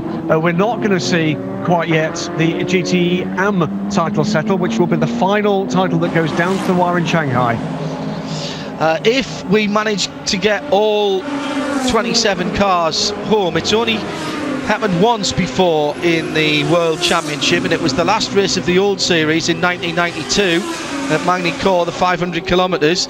Now, that had 8 starters and 8 finishes, so having 27 at the finish is quite a milestone. It's only happened twice at comparable races. The 1998, one of the 1998 ALMS races had 19 starters, and the 1964 Copper Sitter de Enna had 8 starters and finishes. Thank you, Janos Wimpfen, for you guessed who that was from, for sending that in. I hadn't actually guessed, but I'm not surprised. However, I'm not sure that number 31 is still circulating. So I've got a feeling that car might have stopped. I'm just checking back at the moment. But, We've got two black and orange flags flying at the moment, guys. 155 for headlamps, and the other one for the ill-starred 32 Lotus to repair the rear of the car, it says here. Okay. I'm going to correct myself as well, because of course the other title that's up for grabs still is the World Drivers' Championship. And that will go to the wire, although it swings once more. So that won't be crew from the one car. Okay, so that won't be decided if it stands as it is at the moment. Well, gentlemen, we all nominated a few different potential recipients for the Robin Goodman Spirit of the Race Award, and I've got to say it's ADR Delta this weekend. So Graham, that was one of the ones you mentioned. Tell the story. Well, the story is the car this weekend is commemorating the life of Bob Graves. Bob sadly passed away just a few days ago. A hugely influential part of not just that team, but British Motorsport, I believe, founding of Cosworth. The car actually on its dorsal fin celebrates Bob's backing for the Pattaya orphanage in Thailand, and every year Bob would sponsor the most promising child from Thailand, bring them across and give them a better life back in the UK. Amongst other things he did during his motorsport life was to back the career of Robbie Kerr and many others. We'll be giving a full tribute to that life this weekend. He was Tor Graves' stepfather as well. Tor, one of the children who was sponsored by Bob during that, a fabulous and very worthy life. And we'd all like to be able to turn around at the end of our lives and say that we'd done that, wouldn't we? So well done to all of them. Well done to all of them. Will be tears in their eyes at the end of this race. Yeah, it would have been the easy thing for them not to compete, but that would not have been Bob's way at all. And so ADR Delta, who look like they are heading to victory in LMP2 with John Martin behind the wheel of that R18 E-Tron Nissan, are the very worthy recipients of the completely unofficial Radio Le Mans Robin Goodman Award for the spirit of the event.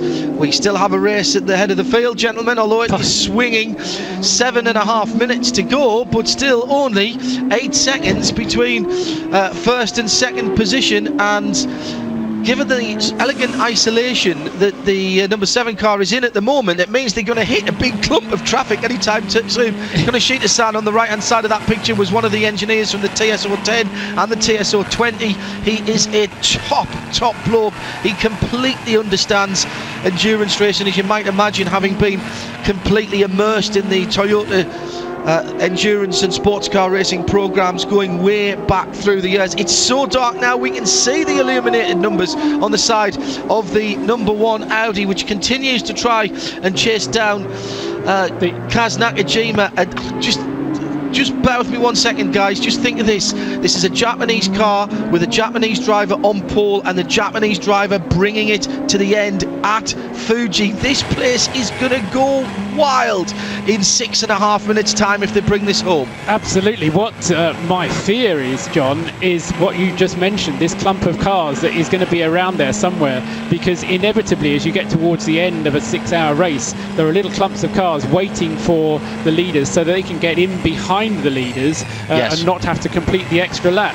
The trouble is that all of a sudden then the leader comes across this clump of cars and all of a sudden the 8 seconds, which has crept up to 9 since I started the sentence, will suddenly shrink to 2 or 3, and that's where Andre Lotterer is then going to be trying his best to spoil that fairy tale, that swan song of this result, which is so important for Toyota. If they were going to win one race this year, and I think at the beginning that was really all they were going to hope for, it would have been Fuji, and yet they've come into this season off the back of you said your words were toe in the water, an experimental season to see how it went, a data gathering season. And it's still there. It's the Toyota's just gone through again. Here comes the Audi in the middle of this little clump of cars, and the lap times are still phenomenally quick. We've got a 1:28.895 on that last lap from Kazu Nakajima. 1:28.895. Can you imagine 5 minutes from the end of a 6-hour race doing a lap within a second of your pole position time? Yeah, that is remarkable. He has been a star, Nakajima. There's no doubt here. There's the progression from 8.1 to 10.9 in 3 laps. but Lotterer has got to keep pushing. And Lotterer is the type who's not just going to give this up. He will keep pushing, because there is every chance, like now, when there are 2 cars ahead of the leader, that he may get past one of them but not the other. The blue lights and the blue flags may be misconstrued by one or either of those cars to think, oh, that's for him, that's not for me, I'm going past this guy. And has he cleared them? Yes, he has. Nakajima is decisive through traffic in that number 7, and he's just got to keep this on the island, which he just does not there as he comes round turn number 14, getting right across to the edge of the track and dropping 2 of the Michelins off onto the red and white curbs and into that drainage ditch sort of bumper area that's in there, and that would have given him a real shake up. That might be a good thing, actually. He's got to pace himself but not ease off too much. It's a difficult thing to do, really is.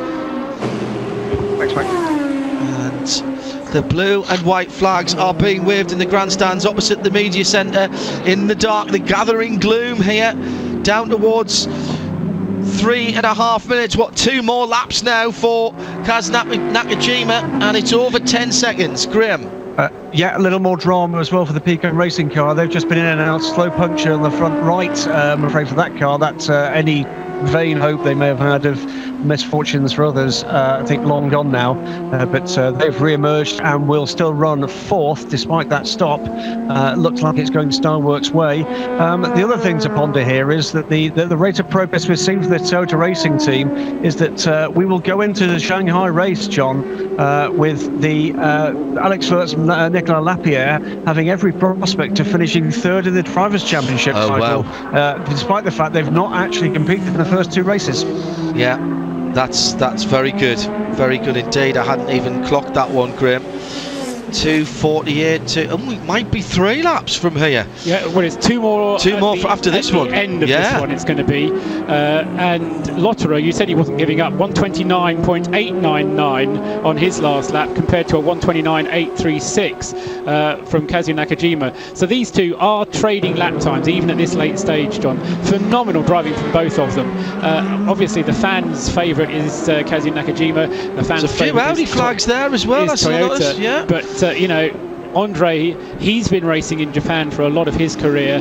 He'll be a well-known name amongst Japanese fans, and they'll be loving this. I mean, this is just a great race. Feel the tension on the Toyota pit wall at the moment. People watching every split time, every piece of the television screen that he can. Now, there's an element of danger coming up as Nakajima comes up to Tom Christensen to put another lap on him, and let's hope TK does not get involved in this fight. The second Audi has been off the pace since that second incident, and I'm not sure, as I think Graham said earlier on, that car has been completely straight, but it is an element of danger here as Nakajima comes up, and Alex Wirtz knows exactly what the situation is. It is a team game. What game will be played by Audi in the number 2 car here? They have been both sides of this before when they were racing Peugeot at Le Mans. And Tom Christensen is an old hand. I'm sure he won't make it easy for Nakajima to go through, but it's going to be on the straight. So the supercapacitor will unleash its mighty burst of electrical energy, and he'll pull out the driver's left and go through. But Christensen will pick up the power once he gets over 120k and slots back in front of him. And the eyes get a little bit wider on Alex Wirtz on the pit wall, and there's just a bit of tension in the jaw there of the lanky Austrian as the final lap board goes out, and it's 12 seconds. It's 12 seconds, and Nakajima may not need to go past Tom Christensen here, Paul. No, he doesn't need to, and I think it'll work for him very nicely indeed. So Starworks pit. And the guys there getting ready to celebrate. Ryan DL back with the team after a race off for his Grand Am exploits. And we have got now less than 10 seconds on the clock and less than 2 miles to go. And Christensen just stays ahead of Nakajima, but he's not doing anything wrong here. He dragged back on the power, and Nakajima gives best and stays out of the way of all of the cars around him. He's got 3 more corners. He's already out of the troublesome chicane, and Nishita-san goes to the pit wall. The flags come out, the Toyota flags this time. It's not the 4 rings of Audi, it's the blue, white and red of Toyota and Denso, and lucky number 7 from pole to flag for Kaz Nakajima. What a story this is, and Toyota win the 6 hours of Fuji, and this place is about to go wild. And that applause you can hear is from the press room, and on the pit wall everyone has gone completely bonkers. Through in second place goes Andre Lotterer. Tom Christensen will be scored in third, although he'll have another lap to come round to finish that. Rebellion Racing will take the Privateers title, and Starworks, Peter Barron, take a bow, my man. I've known that lad for a long time. He's one of the nicest guys in motorsport, as is Bart Hayden. The good guys have really won big today here at the 6 hours of Fuji, and Kaz Nakajima, along with his teammates Nicolas Lapierre and Alex Wirtz, are in the early stages of very bad headaches tomorrow. Starworks have cracked up, and there's a rugby scrum. Oh, it's gone to a ruck. It's not even a maul now. It's a rugby tackle on the floor. And let's not forget the GT classes. What a faultless run by Felbermeyer, by Lieb and Leitz. They've got this 2012 car working. The weather worked for them today. The surface worked for them today, and their team car is lining up behind for the team photograph.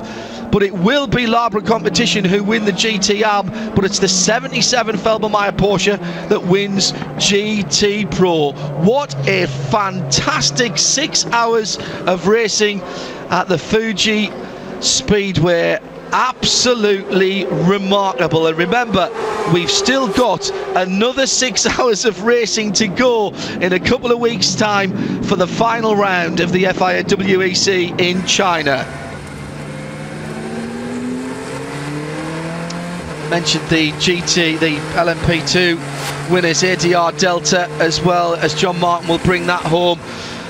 Paul Truswell, what do you say after an event like that? You just can't write these scripts. It's so intense, isn't it? And you know, feel the emotion. Absolutely, and you know, it's not a 24-hour race, okay, but you still have the sense of achievement for sticking with it for 6 hours. I mean, 6 hours is a long time to keep your concentration, to focus on what you're doing, and it makes it into a proper team effort. And not one of these guys, when you get to the end of this race, would you be able to talk to one of them and they would say, yeah, I did that. It would be all, we did that. Yes. Because in every single case, it's all about the team. Yes, Kazu Nakajima drove a stonking stint, but you know, between Alexander Wirtz and Nicolas Lapierre, they did their part, the team did their part, working out what the strategy was. Pascal Vasselon trying to work out whether to do the single stints, the double stints on the tyres. It all had to be done absolutely correctly. And you know, you get to the end of 6 hours and it's 11 seconds. I mean, it's that kind of a margin which makes this type of racing so significant somehow. It's important, it's good for the teams, it's good for manufacturers. And 11 seconds in 360 minutes. Yeah, absolutely. Yeah. I mean, and hopefully, I mean, fantastic to see that we've had a big crowd here in Japan. You know, this will spark off a greater interest, and it will spark off other manufacturers saying, look, you know, if Toyota can do it on a budget, we don't have to spend a mint, we don't have to do it, you know, with the big budget, we can do it on a budget. You know, here you are, go away and work on it. And there should be other manufacturers out there who are saying, yep, we can do this. Kaz Nakajima, take a bow, and the local press will be having a field day. This is one of those times when you can say, hold the, well, back pages, certainly. There's been a Formula One race in this part of the world in the Asian continent this weekend. But here's the headline, and there's the pictures. Graham Goodwin, spontaneous applause that I haven't heard in a press room at one of these events before when the Toyota crossed the line. Fabulous. It's a great moment to be here. It's been a fantastic event. That was a great race. You know what? If we can get to the stage where the FI World Endurance Championship has half a dozen races and events like this, then Formula One better look after its backside, because that was fantastic. There's a fan base here to be had behind that kind of entertainment, John. Fantastic performance from Toyota. Great race, finally a great race in LMP2 as well. Brilliant race from the Feldmeier Proton guys, despite the magnetic attraction to seemingly everybody else. And finally, it seems